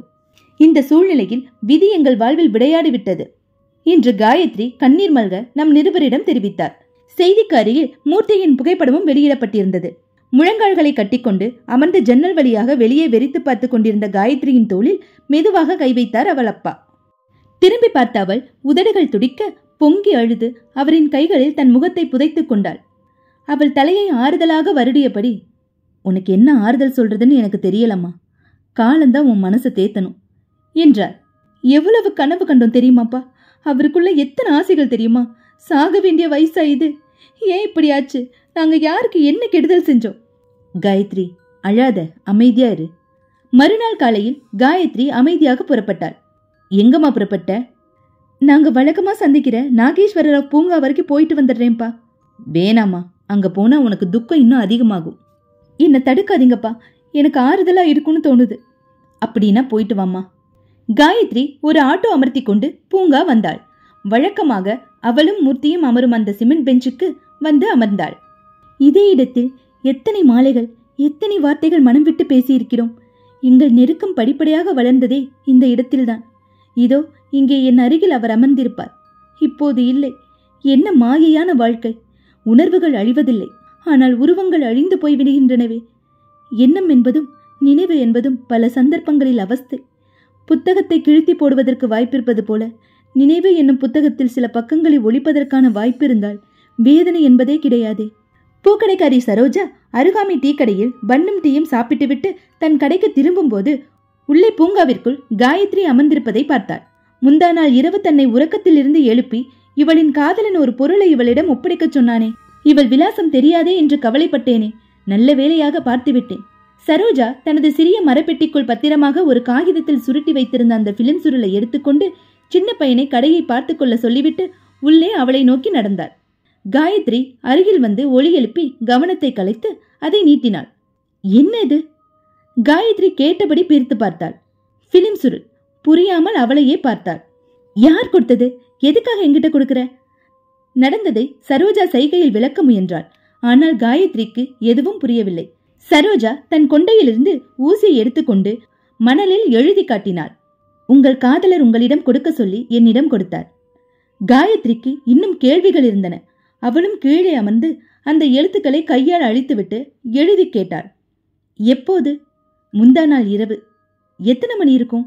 நான் உறங்க சென்றபோது 10 மணி இருக்கும். அதன் பிறகு அவசரமாக சைக்கிளில் வந்து கொடுத்தார். மூச்சிரைத்தது. பரபரப்பாக கொடுத்துவிட்டு ஆழ்வார்பேட்டை பக்கம் சென்றார். காயத்ரிக்கு உள்ளே ஏதோ புரிந்தும் புரியாமலும் குழம்பியது. மரண பரிசோதனைப்படி இறந்த நேரம் 10:45. இறந்த இடம் ஆழ்வார்பேட்டை அருகில். இவள் சொல்வதை பார்த்தால் இவளை கடந்து சென்ற பிறகுதான் விபத்து நடந்திருக்கிறது. இதென்ன பிலிம் சுருள்? சம்பந்தமே இல்லாமல் இவளிடம் அவசரமாக எதற்காக கொடுக்க வேண்டும்? இதில் என்ன இருக்கிறது? சரோஜா அவள் தோளில் தட்டி தான் எழுதியுள்ளதை காட்டினாள். அவர் வரலையா? குபுக்கென்று காயத்ரிக்கு கண்ணீர் முட்டியது. பாவம், இவளுக்கு அவர் மரணம் அடைந்தது தெரியவில்லை. தன் பதிலை எழுதி காட்டினாள் காயத்ரி. முந்தா நாள் இரவு ஆழ்வார்பேட்டை அருகில் கார் விபத்தில் இறந்து போய்விட்டார். உடனே அவள் அதிர்ச்சியில் தன் நெஞ்சை பிடித்துக் கொண்டாள். அவர் சைக்கிளில் போனதும் உடனே வேகமாக ஒரு கார் சென்றது. அந்த கார் தான் மோதியதோ என்னவோ. ஏனென்றால் அந்த வேகத்தில் அந்த கார் சென்றது. காயத்ரிக்குள் பரபரப்பு ஏற்பட்டது. இவள் சொல்வதையெல்லாம் வைத்து பார்த்தால் ஏதோ மர்மம் தெரிகிறதே. நடந்தது விபத்தா இல்லை நடத்தப்பட்ட விபத்தா? அது என்ன கார் என்று தெரியுமா? அம்பாசிடர். என்ன நிறம்? நீல நிறம். என் பார்த்தாயா? இல்லை. காயத்ரி எழுந்து கொண்டாள். நான் பார்த்துக்கிறேன் என்று இறுதியாக எழுதி காட்டிவிட்டு வேகமாக நடந்தாள். அந்த புகைப்பட கடையில் பிலிம் சுருளை கொடுத்து, இதுல எத்தனை படம் எடுத்திருக்குன்னு தெரியல, எல்லாத்துலயும் ஒவ்வொரு பெருத்தி போட்டு கொடுங்க, அவசரம், உட்கார்ந்தே வாங்கிட்டு போயிடுறேன். காத்திருந்த நேரம் மனம் படபடவென்று அடித்துக் கொண்டது.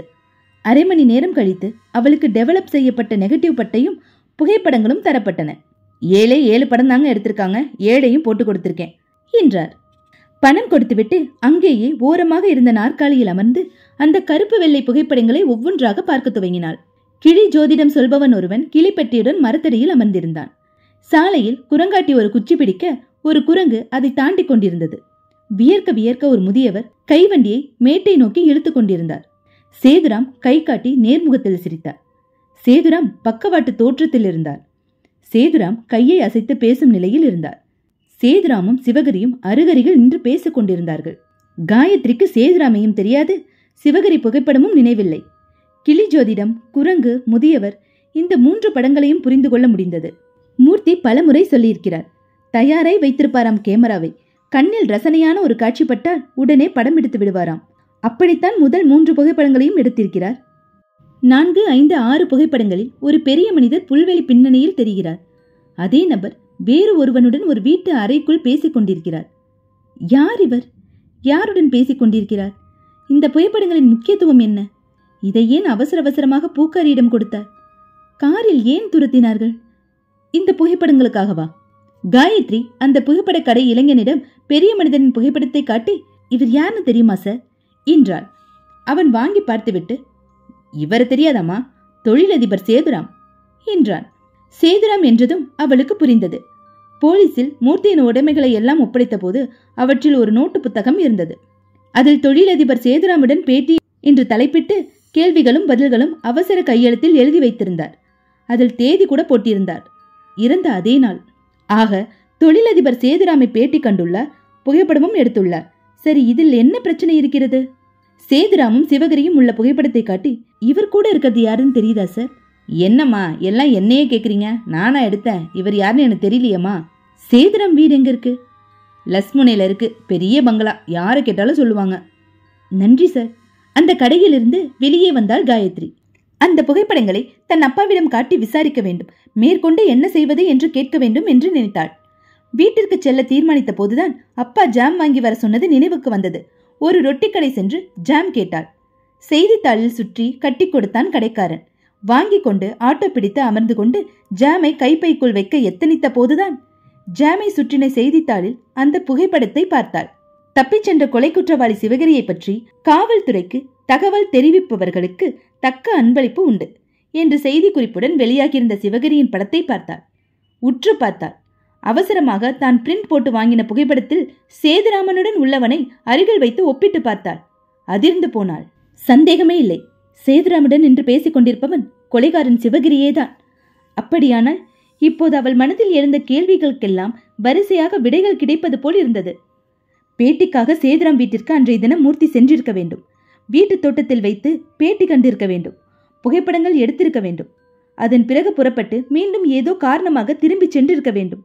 அப்போது வீட்டின் அறைக்குள் சேதுராம் சிவகிரியுடன் பேசிக் கொண்டிருப்பதை பார்த்து ரகசியமாக புகைப்படம் எடுத்திருக்க வேண்டும். இவர் புகைப்படம் எடுப்பதை அவர்கள் பார்த்துவிட்டு துரத்தி இருக்க வேண்டும். மாபெரும் ரகசியம் கொண்ட புகைப்படச் சுருளை அவசரமாக எடுத்து பூக்காரியிடம் ஒப்படைத்துவிட்டு தப்பிச் செல்ல முயற்சி செய்திருக்கிறார் மூர்த்தி. அப்போதுதான் அவரை வேண்டுமென்றே காரில் மோதி கொலை செய்துவிட்டு போயிருக்கிறார்கள். போலீஸ் ஒப்படைத்த உடைமைகளில் மூர்த்தியின் கேமரா இல்லை. ஆக காரில் மோதிவிட்டு கேமராவையும் எடுத்து சென்றிருக்க வேண்டும். பாவிகளா, பச்சை கொலைய விபத்தா மாத்திட்டீங்களே. இப்ப என்கிட்ட ஒரு பெரிய ஆதாரம் இருக்கு. நடந்த உண்மைகள் எல்லாத்தையுமே சொல்ற ஆதாரம். பூக்காரியோட சாட்சியம் வேற இருக்கு. அந்த சேதுராம உள்ள தள்ளி தண்டனை வாங்கி கொடுத்தே ஆகணும். டிரைவர், வண்டியை பக்கத்துல இருக்கிற போலீஸ் ஸ்டேஷனுக்கு விடுங்க என்றாள் காயத்ரி. ஆட்டோ டிரைவர் திரும்பி பார்த்து காரணம் புரியாமல் விழித்த பிறகு போலீஸ் ஸ்டேஷனை நோக்கி செலுத்தினான். இன்ஸ்பெக்டர் ராமநாதன் தன் தொப்பியை கழற்றி மேசை மேல் வைத்துவிட்டு கைக்குட்டையால் தலையை அழுத்தி துடைத்துக் கொண்டே, முதல்ல பதறாம உட்காருமா என்றார். காயத்ரி அவருக்கு எதிரில் நாற்காலியில் அமர்ந்தாள். அந்த அறையில் அவர்கள் இருவர் மட்டுமே இருந்தார்கள். காயத்ரி நிதானமாக எல்லாம் விவரித்தாள். நெகட்டிவ்களையும் புகைப்படங்களையும் எடுத்துக் கொடுத்தாள். அட பெருமாளே என்று வியந்தார் ராமநாதன். சேதுராம் ரொம்ப நல்ல பேர் எடுத்திருக்கிற பெரிய மனுஷன். அவன்தான் தன் தொழிலெதிரி நீலகண்டனை தீர்த்து கட்ட சிவகிரியை ஏற்பாடு செஞ்சதா? சிவகிரியை எங்கெல்லாம் தேடிக்கிட்டு இருக்கோம். ஒரு தப்பம் மறைக்க புகைப்படம் எடுத்த உங்க காதலனையும் கார் மோதி கொலை செஞ்சிருக்காங்களே. கிழிச்சிடுறேன். இப்ப நீ சொன்ன விஷயங்கள் எல்லாத்தையும் அப்படியே இந்த பேப்பர்ல எழுதி கொடுமா என்றார். விடுவிடுவென்று எழுதி கொடுத்தாள். அந்த பூக்காரி கோர்ட்ல சாட்சி சொல்வாளா? ஊம சார், எழுதி காட்டுவா. அது போதும். முதல் காரியமா சேதுராம கைது செய்யறதுக்கு வாரண்ட் வாங்கிடுறேன். இந்த ஒரு புகைப்படம் போதும் வாரண்ட் வாங்க. நீ வீட்டுக்கு போமா. கோர்ட்ல நாளைக்கு நீயும் சாட்சி சொல்ல வேண்டி வரும். கண்டிப்பா சொல்றேன் சார், எதுக்கும் பயப்பட மாட்டேனா. நல்லதுமா என்ற இன்ஸ்பெக்டர் ராமநாதன் தொப்பி அணிந்து கொண்டார். ஜீப்பை தயார் நிலையில வைங்கயா என்று வேகமாக புறப்பட்டார். 20 நிமிடங்களில் இன்ஸ்பெக்டர் ராமநாதன் சேதுராம் வீட்டின் வாசலில் இறங்கினார். அழைப்பு மணியை அழுத்தினார். பசுபதி கதவை திறந்து கலவரமடைந்தான். சேதுராம் இருக்காரா? உள்ளே வாங்க சார், இருக்காரு. ராமநாதன் உள்ளே வந்து சோஃபாவில் அமர்ந்து காத்திருக்க சில வினாடிகளில் மாடியிலிருந்து குழப்பமான முகத்துடன் இறங்கி வந்தார் சேதுராம். வணக்கம் சார், நான் இன்ஸ்பெக்டர் ராமநாதன். வணக்கம் என்று எதிரில் அமர்ந்தார். என்ன சாப்பிட்றீங்க? எதுவும் வேணாம். நீங்க ரொம்ப முக்கியமான புள்ளிதான். ஆனா புகார்னு ஒன்று வந்துட்டா விசாரிக்கத்தானே வேண்டியிருக்கு. சட்டத்துக்கு முன்னாடி எல்லாரும் சமம் தானே இன்ஸ்பெக்டர். என் மேல என்ன புகாரு? நீலகண்டன் கொலை செய்யப்பட்டார் இல்லையா? அந்த கொலையை செய்ய சிவகிரியை நீங்க தான் தூண்டினதாகவும், கோர்ட்டுக்கு அழைச்சிட்டு வந்த சிவகிரிய தப்பிக்க வைக்க நீங்க தான் முயற்சி செஞ்சதாகவும், அவனுக்கு உங்க வீட்லயே அடைக்கலம் கொடுத்திருக்கிறதாகவும், இதையெல்லாம் தெரிஞ்சுக்கிட்ட பத்திரிகையாளன் மூர்த்தி உங்களையும் சிவகிரியும் சேர்த்து புகைப்படம் எடுத்ததாகவும், அதனாலதான் அவரை காரேத்தி கொலை செஞ்சுட்டு விபத்து மாதிரி நம்ப வச்சிட்டதாகவும் புகார் சார். விக்கத்து போய் அமர்ந்திருந்த சேதுராம் உடனே சுதாரித்துக் கொண்டு, அவ்வளவுதானா? இன்னும் இருக்கா? அடிக்கிட்டே போனா எப்படி சார்? யாரும் யாரையும் சந்தேகப்பட இந்த நாட்டுல உரிமை இருக்கு. ஏதாச்சும் ஆதாரம் வேணாமா? ஆதாரம் இல்லாம ஒரு இன்ஸ்பெக்டர் வீடு தேடி வரமாட்டான் சார். ராமநாதன் சிவகிரியுடன் சேதுராம் உள்ள அந்த புகைப்படத்தை அவரிடம் நீட்டினார். இது நீங்க தானே, வேறு நபர் இல்லையே. சேதுராம் வியர்த்து போனார். எச்சில் விழுங்கினார். சொல்லுங்க சார், இந்த ஒரு ஆதாரம் போதும் இல்லையா? உங்களை நான் கைது செய்யலாம் இல்லையா? சார் ப்ளீஸ் வேணாம். நான் ராமநாதன் மெல்ல சிரித்தார். பதறாதீங்க சார், உங்களை இப்ப நான் கைது செய்ய முடியும். ஆனா கைது செய்ய போறதில்ல. சேதுராம் புரியாமல் அவரை பார்த்தார். கொஞ்சம் தனியா பேசினா புரியும் என்றார் ராமநாதன். சேதுராம் திரும்பி பசுபதியை பார்க்க அவன் உடனே அந்த இடத்திலிருந்து விலகிச் சென்றான். சார், அந்த பொண்ணு காயத்ரி என்கிட்ட விவரம் சொன்னப்ப நான் மட்டும்தான் இருந்தேன். இந்த போட்டோவும் இதுக்கான நெகட்டிவும் என்கிட்ட தான் இருக்கு. உங்களை பிடிக்கிறதுனால போலீஸ்ல எனக்கு பதவி உயர்வு கிடைக்கும். ஆனா பண உயர்வு கிடைக்குமா? 4 பொண்ணுங்க எனக்கு கல்யாணத்துக்கு தயாரா நிக்கிறாங்க. அதனாலதான் நான் என்ன சொல்றேன்னா, கையமர்த்தினார் சேதுராம். புரியுது, எவ்வளவு எதிர்பார்க்குறீங்க? நான் கொஞ்சம் பேராசை பிடிச்சவன். எனக்கு பதவி உயர்வும் வேணும், பணமும் வேணும். நீங்க நினைச்சா 2க்குமே வழி செய்யலாம். அது எப்படி சார்? நமக்குள்ளே இனிமேல் வேஷங்கள் வேணாம். நான் இப்போ உங்க நண்பன், உதவ வந்திருக்கேன். ஒரு வியாபாரி. உங்களுக்கு சாதகமா நான் நடந்துக்குவேன், எனக்கு சாதகமா நீங்க நடந்துக்கணும். விரிவா சொல்லுங்க சார். சிவகிரி எங்க இருக்கா? அது இப்ப இங்க இல்ல. மூர்த்தி மறந்ததுக்கு அப்புறம் அவனை உங்க வீட்லயே வச்சுக்கிற அளவுக்கு நீங்க பைத்தியக்காரர் இல்ல. எங்கே இருக்கான்? பெங்களூர்ல. சரியான விலாசம் தெரியும்ல? தெரியும். நான் என்ன செய்ய போறேன்னா, வேற ஒரு வழக்கு விஷயமா பெங்களூர் போறதா சொல்லிட்டு புறப்பட்டு போவேன். அங்க எதேச்சியா சிவகிரியை பார்த்ததா சொல்லி அவனை கைது செஞ்சிடுவேன். என் பேர் பிரபலமாகும், எனக்கு மேலிடத்துல பாராட்டுகள் கிடைக்கும், பதவி உயர்வும் கிடைக்கும். எல்லாம் சரிதான், என்ன மாட்டி விட்டுருவீங்க போல இருக்கே. எப்படி? சிவகிரி என்ன காட்டி கொடுத்துடக்கூடாதுங்கிறனாலதான் அவனை தப்பிச்சு போக ஏற்பாடு பண்ணேன். மறுபடியும் அதே அபயம் தானே இருக்கு. அவன் உங்களை காட்டி கொடுக்கறதா இருந்தா முதல்ல பிடிபட்டவே காட்டி கொடுத்துருக்கலாமே. எத்தனை கொடுமையா அவனை விசாரிச்சிருப்பாங்க தெரியுமா? நியாயம்தான், ஆனா மனுஷனோட மனசை நம்ப முடியாது. கூலிக்கு கொலை செஞ்சுட்டு நாம மட்டும் தண்டனை அனுபவிக்கிறதான்ட்டு அவனுக்கு ஒரு நினைப்பு வந்துட்டா ஏன் கதி? சரி, அப்ப இப்படி செஞ்சிடலாம். அவனை பிடிச்சிடுறேன், அப்புறம் சுட்டுறேன். தப்பி போக முயற்சி செஞ்சப்ப சுட்டுட்டதான் நான் சொல்லிக்கிறேன். எதுக்கு சார் இந்த விலங்கெல்லாம்? ராமநாதன் சற்று யோசித்தார்.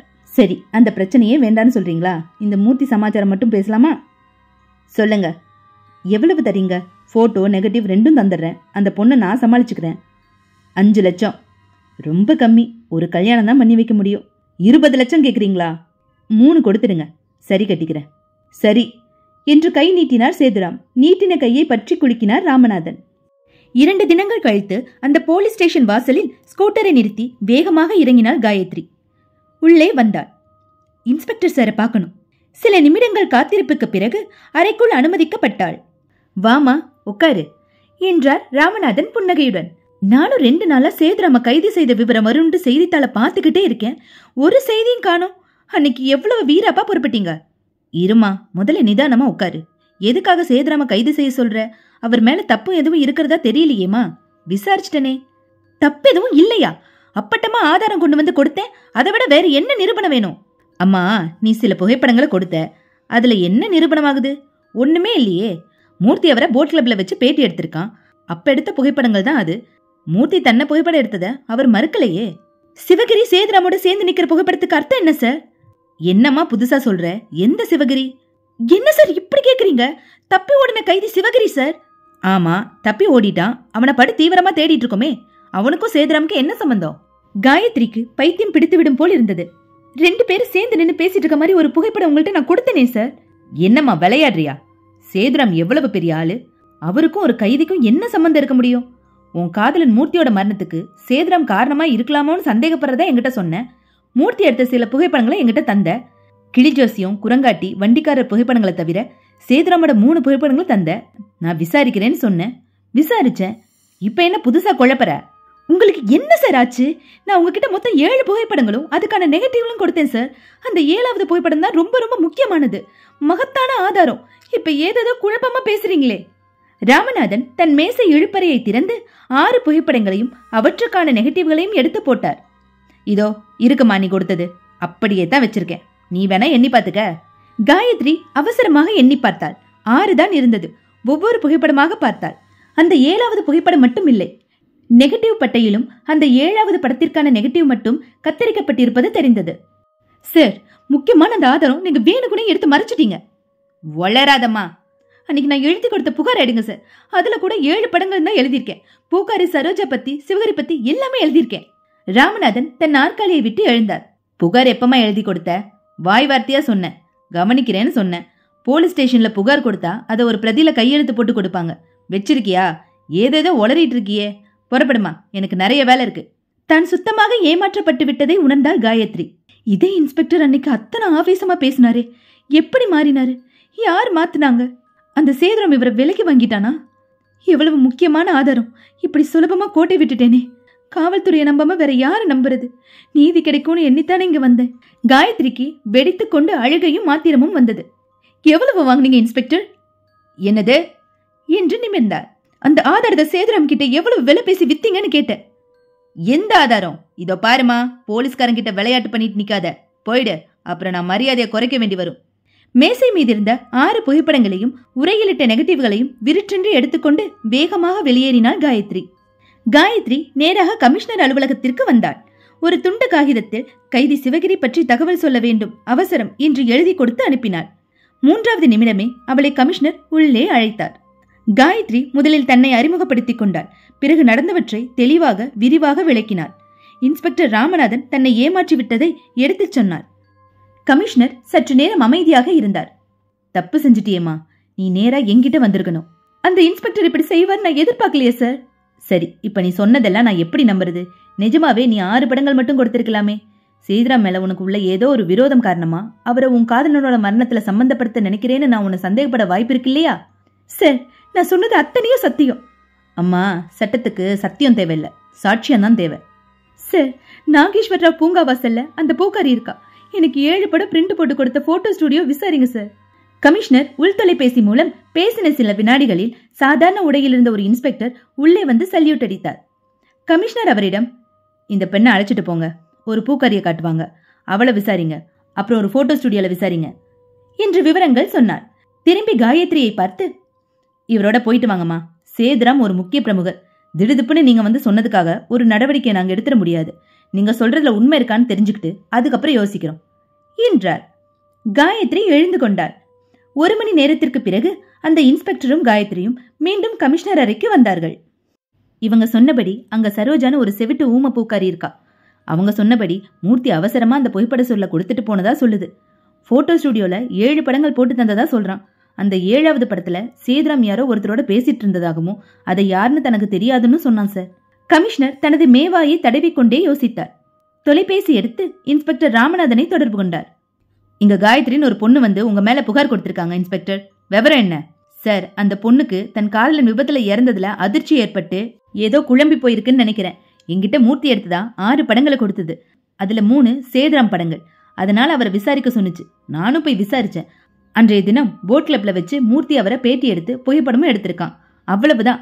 அதுக்கும் அவன் கார் விபத்துல இறந்து போனதுக்கும் எந்த தொடர்பும் இல்லைன்னு எடுத்து சொன்னேன். திடீர்னு கைதி சிவகிரியோட சேதுராம் இருக்கிற மாதிரி இன்னொரு புகைப்படம் கொடுத்தேன்னு ஒரு கதை விட்டா. எனக்கு எரிச்சல் தான் வந்தது. சத்தம் போட்டு அனுப்பிச்சிட்டேன். இதுதான் சார் நடந்தது. அப்படியா? எழுத்து மூலமா புகார் கொடுத்ததா சொல்லுதே. இல்ல சார், கொடுத்திருந்தா புகாரை பதிவு செஞ்சிருப்பேனே. அந்த பெண்ணுக்கு நகல் கொடுத்திருப்பேனே. பதிவு செய்யாத ஒரு புகார் மேல எதுக்காக விசாரணை செஞ்சீங்க? எதிர்முனை சில வினாடிகள் மௌனம் சாதித்தது. அந்த பொண்ணு சொல்றதுல ஏதாவது உண்மை இருக்குமோன்னு தெரிஞ்சுக்கத்தான் விசாரணை செஞ்சேன் சார். நேர்ல போய் விசாரிச்சிங்களா? ஆமா சார். சரி, வச்சிருங்க என்று போனை வைத்த கமிஷனர், கல்லூலி மங்க, தப்பு நடந்திருக்கு, மனுஷன் சாதிக்கிறான். இந்த மாதிரி சில நபர்களால தான் ஒட்டுமொத்தமான காவல்துறைக்கே கலங்கும். காயத்ரி, நீங்க வீட்டுக்கு போங்க, நான் கவனிச்சுக்கிறேன். இன்ஸ்பெக்டர் வீட்டை லஞ்ச ஒழிப்புத்துறையை வச்சு சோதனை போட சொல்றேன். சேதுராமையும் ரகசியமா கண்காணிக்கிறேன். ஒரு சின்ன ஆதாரம் கிடைச்சா கூட பரவாயில்ல. கிடைச்ச பெரிய ஆதாரத்தை முழுங்கிட்டாரே சார். பார்க்கலாம் என்றார் கமிஷனர். மாலை மணி 7. பங்களாவுக்குள் அமர்ந்து புகைப்பிடித்துக் கொண்டிருந்த சேதுராமின் சிந்தனையை அவன் கலைத்தான். தரதரவென்று வாசலில் இருந்து ஓடி வந்து அவனை பார்த்தாலே பக்கா ரவுடி என்பது உடையிலிருந்தும் தோற்றத்திலிருந்தும் தெரிந்தது. மூச்சிறைக்க ஓடி வந்த அவன், சார், என்னை காப்பாத்துங்க, உதவி செய்யுங்க, என்ன போலீஸ் துரத்துது, இந்த வீட்டுல கொஞ்ச நேரம் ஒளிஞ்சுக்கிறேன் என்றவன் அவரின் பதிலை எதிர்பார்க்காமல் மாடிப்படிகளில் ஏறி மறைந்து போனான். சேதுராம் திகைப்பிலிருந்து விடுபட முன்பாகவே ஒரு போலீஸ் ஜீப் வந்து நின்று திமுதிமுவென்று 7-8 போலீஸ்காரர்கள் இறங்கினார்கள். உள்ளே வந்தார்கள். கொஞ்சம் முன்னாடி ஒருத்தன் லுங்கிய கட்டிட்டு ஓடி வந்தானா? ஆமா சார், மாடிக்கு போனான் என்றார் சேதுராம் பரபரப்பாக. உடனே கான்ஸ்டபிள்கள் 4 பேர் மாடிக்கு ஓடினார்கள். 5 நிமிடத்தில் வெளிப்பட்டு, மாடியில 3 ரூம் இருக்கு, 3லே இல்லையே என்றார்கள். கீழே தேடுங்க. கீழே ஒவ்வொரு அறையாக தேடி வெளிப்பட்டு உதட்டை பிதுக்கினார்கள். ஜன்னல் வழியா குதிச்சு தப்பிச்சு ஓடி இருக்கலாம் என்றார் சேதுராம். நாங்க பாத்துக்கிறோம், தொந்தரவு கொடுத்துட்டோம், சாரி. அவர்கள் புறப்பட்டார்கள். அந்த ஜீப் அந்த தெருவை கடந்ததும் ஜீப்பில் இருந்த அதிகாரி வயர்லெஸ் கருவியால் கமிஷனருடன் பேசினார். நீங்க சொன்ன யோசனைப்படி ஒரு கான்ஸ்டபிளுக்கு ரவுடி வேஷம் போட்டு வீட்டுக்குள்ள அனுப்பி அவனை தேடுற மாதிரி நாடகம் நடத்தி அந்த வீட்டுல எல்லா அறைகள்லயும் சோதனை போட்டுட்டோம் சார். ஒரு வேலைக்காரனையும் சேதுராமையும் தவிர அந்த பங்களால வேற யாருமே இல்ல சார். ஓவர். சரி, நீங்க திரும்பி வந்துடுங்க, வேற யோசிக்கலாம். ஓவர் என்றார் கமிஷனர். 2 தினங்களுக்கு பிறகு கமிஷனர் அறையில் காயத்ரி அமர்ந்து கை கட்டி கொண்டு அவரை பார்த்தார். என்ன சார் இப்படி சொல்றீங்க? நாங்க பல வழிகளை முயற்சி செஞ்சுட்டு தான் இருக்கோம். சேதுராம சிக்க வைக்க ஒரு சின்ன துருப்புச்சீட்டு கூட கிடைக்கல. எங்க நம்பர் ராமநாதனும் ஒரு பலே கில்லாடி. அவர் வீட்டுல லஞ்ச பணம் எதுவுமே கிடைக்கல. பினாமி பேர்ல பேங்க்ல லாக்கர் எடுத்து அதுல பத்திரப்படுத்தி இருக்கலாம். அப்படின்னா நீலகண்டன் மூர்த்தி மரணத்துக்கெல்லாம் சேதுராம் காரணம்னு நீங்க ஒப்புக்கலையா சார்? சிவகிரிய வேலைக்கு அமர்த்தி தப்ப வச்சு அடைக்கலம் கொடுத்ததும் அவர் தான் நீங்க நம்பலையா சார்? இதெல்லாம் நம்ம யூகம் காயத்ரி. உண்மையா கூட இருக்கலாம். ஆனா சட்டத்தை எப்படி நம்ப வைக்கிறது? சட்டப்படி பார்த்தா குற்றம் இல்லையே. சட்டத்துக்கு தேவை ஆதாரங்களாச்சே. ஏன் சார், நேரா சேதுரம் கிட்ட போய் உதன்னு உதைச்சு உண்மையை கக்க வைக்க முடியாதா? கமிஷனர் சிரித்தார். நீங்க சொல்றது சிறுபிள்ளைத்தனமால இருக்கு. அப்படியெல்லாம் செய்ய முடியாதுமா. அவர் உண்மையை சொல்லலைன்னா எங்க வேலை போயிடும். இல்லைன்னா உதைச்சதால உயிருக்கு பயந்து அவங்க கேட்டதுக்கு ஒப்புக்கிட்டேன்னு அவர் கோர்ட்ல சொன்னா என்ன ஆகும்? வழக்கு தலை குப்பர விழுந்துடும். அப்ப என்னதான் சார் செய்ய போறீங்க? அதுக்காக முயற்சியில கைவிட்டுட முடியாதுமா. சேதுராமையும் ராமநாதனையும் ரகசியமா கண்காணிச்சுட்டு தான் இருக்கும். அவரோட எல்லா தொலைபேசிகளையும் ஒட்டு கேட்க கூட ஏற்பாடு செஞ்சிருக்கோம். பார்க்கலாம், ஏதாவது ஒரு சின்ன ஆதாரம் கிடைச்சிடும் என்றார் கமிஷனர். சலிப்புடன் எழுந்து கொண்டாள் காயத்ரி. நேராக வீட்டுக்கு வந்தாள். கைப்பையை கோபமாக வீசினாள். தொப்பென்று சோஃபாவில் விழுந்தாள். என்னமாச்சு என்றார் அப்பா. என்னப்பா சட்டம் நம்ம சட்டம்? சேதுராம் தான் கொலைகளுக்கு பின்னணி நல்லா தெரியுது. ஆனா அவர் சட்டம் நெருங்க தயங்குது. கிடைச்ச ஆதாரத்தை அந்த இன்ஸ்பெக்டர் தன் லாபத்துக்கு பயன்படுத்திக்கிட்டாரு. அவன் சுலபமா தப்பிச்சிட்டான்ப்பா. கமிஷனர் என்னடானா அவர் மேல சட்டப்படி குற்றம் இல்லைன்னு சொல்றாரு என்று சீறினாள் காயத்ரி. அமைதியா இருமா, நம்ம என்ன செய்ய முடியும் இதுல?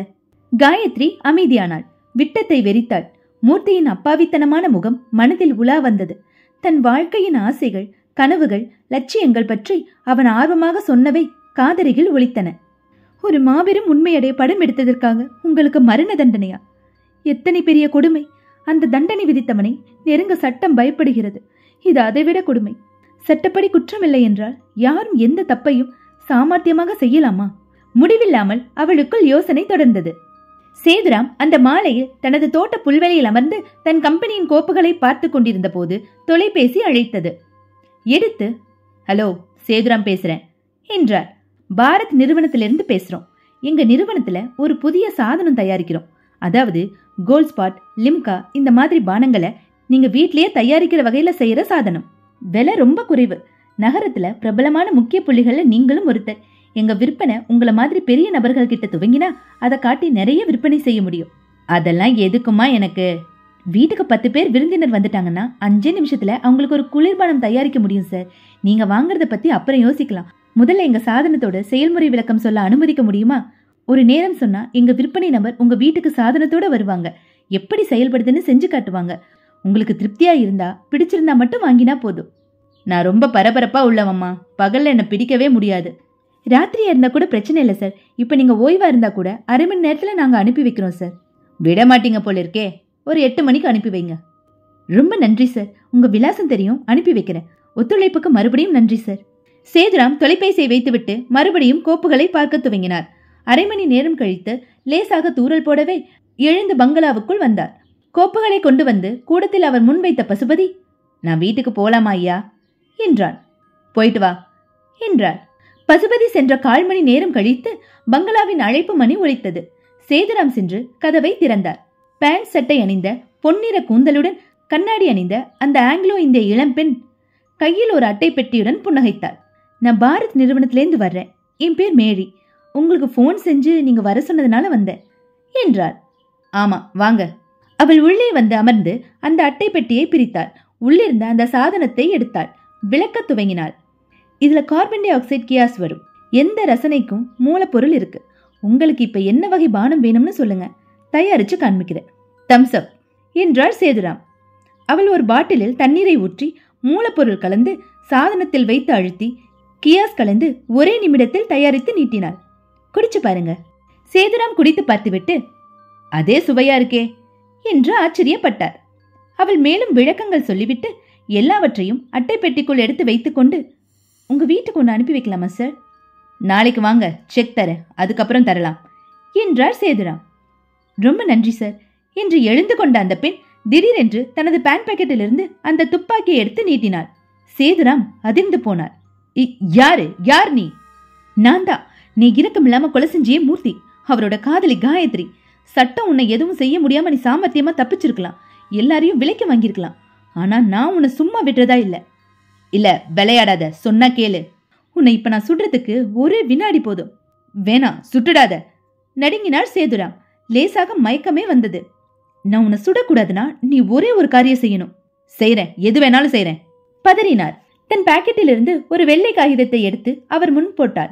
உன் பேனாவை எடுத்துக்க. எடுத்துக்கொண்டார். எழுது, நான் சொல்றபடி எழுது. எழுத தயாரானார். நீலகண்டனை கொலை செய்யறதுக்காக சிவகிரியை நான் தான் அமர்த்தினேன். சேதுராம் தயங்கி அவளை பார்த்தார்.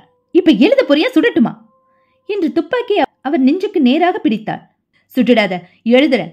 சிவகிரியை நான் தான் தப்ப வைத்தேன், நான் தான் அடைக்கலம் கொடுத்தேன். சிவகிரி இப்போது இருக்கும் இடம் சரியான விலாசம் எழுது. நடுங்கிக் கொண்டே எழுதினார் சேதுராம். ஆச்சா, என்னையும் சிவகிரியும் சேர்த்து மூர்த்தி புகைப்படம் எடுத்துட்டதுனால அவரை காரை ஏத்தி கொலை செய்ய நான் தான் தூண்டினேன். இன்ஸ்பெக்டர் ராமநாதனுக்கு லஞ்சம் கொடுத்து ஆதாரத்தை கைப்பற்றினேன். இத்தனை குற்றங்களை இப்போது என் மனசாட்சி உறுத்துது. எனக்கு எம்எல்ஏ வெறுப்பு வருது. நான் ஏன் இப்படி கொடூரமானவனா மாறினேன் என்று எனக்கே வியப்பாக வேதனையாக இருக்கு. ஒரு உயிரை கொள்ள எனக்கு ஏது உரிமை? என் வாழ்நாள் முழுவதும் இந்த குற்றங்கள் என்ன தூங்க விட போவதில்லை. அதனால நான் நிரந்தரமா தூங்க போகிறேன். கடைசி வாக்கியத்தை எழுதும் முன்பு சேதுராம் பரிதாபமாக அவளை பார்த்தார். எழுதுறது தவிர உனக்கு வேற வழி இல்ல. உன் உடம்புல இருந்து ரத்தம் பீச்சடிக்கிறத பார்க்க ஆசைனா எழுத வேணாம். சேதுராம் முழுக்க முழுக்க எழுதி முடித்தார். கீழே உன் கையெழுத்த போடு. போட்டார். எடுத்து மடிக்கு உன் சட்ட பாக்கெட்ல வச்சுக்க. வைத்துக் கொண்டார். வைத்துக் கொண்ட போது லேசாக மயக்கம் வந்தது. லேசான தடுமாற்றத்துடன் தான் அவரால் சோஃபாவில் அமர முடிந்தது. எதிரே அந்த பெண் கலங்களாக தெரிய துவங்கினாள். பயப்படாத, நான் உன்னை சுட போறதில்ல. அதுக்கு அவசியமே இல்ல. கொஞ்சம் முன்னாடி நீ குடிச்சிய குளிர்பானம், அதுல விஷம் கலந்திருக்கேன். இப்போ உனக்குள்ள அதுதான் வேலை செய்யுது. சேதுராமுக்கு திடீரென்று நெஞ்சை அடைப்பது போல் இருந்தது. மூச்சு திணறல் ஏற்படுவது போல் இருந்தது. சிரமப்படாத, கொஞ்ச நேரத்துல நீ செத்துடுவ. போலீஸ பொறுத்தவரை நீ செஞ்ச குற்றங்களோட உறுத்தல் காரணமா தற்கொலை செஞ்சுட்டுதான் நினைக்கும். அதுக்கு ஆதாரம் உன் கைப்பட எழுதின வாக்குமூலம். அதனால நான் செஞ்சது சட்டப்படி குற்றம் இல்ல. காயத்ரி சொல்லி முடித்த போது சேதுராம் பொத்தென்று சோஃபாவில் சரிந்து விழுந்தார். புசுபுசுவென்று வாயில் நுரை தள்ளி சில நிமிட துடிப்புக்கு பிறகு அடங்கி போனார். தன் சம்பந்தப்பட்ட பொருட்கள் எதையும் விட்டுவிடாமல் எச்சரிக்கையாக சேகரித்துக் கொண்டார். செருப்பணிந்து கொண்டு புறப்பட்டார். நடந்த தெருமுனையில் இருந்தபோது தொலைபேசியை அடைந்து நாணயம் போட்டு அவசர போலீஸ் எண் 100 சுழற்றினார். தொழிலதிபர் சேதுராம் தன் வீட்டுல பேச்சு மூச்சு இல்லாம கிடக்காரு. நான் குளியலறை சுத்தம் பண்ற ஆயில் வைக்கிறதுக்காக போனப்ப பார்த்தேன். உடனே போய் கவனிங்க சார் என்றார். வெளிப்பட்டு ஆட்டோ பிடித்து தன் வீட்டுக்கு திரும்பி தன் ஒப்பனையை கழித்துவிட்டு மூர்த்தியின் புகைப்படத்தை கையில் எடுத்து பார்த்து வாய் விட்டு கேட்டார். நான் செஞ்சது தப்பா மூர்த்தி? முற்றும். என்னங்க, கதை பிடிச்சதா? ஒரு சில காரணங்களுக்காக தொடர்ந்து கதை போட முடியல. இப்போ மறுபடியும் ஸ்டார்ட் பண்ணியிருக்கேன். பிடிச்சிருந்தா இந்த சேனலை சப்ஸ்கிரைப் பண்ணுங்க, லைக் பண்ணுங்க, கமெண்ட் பண்ணுங்க, ஷேர் பண்ணுங்க. தேங்க்யூ.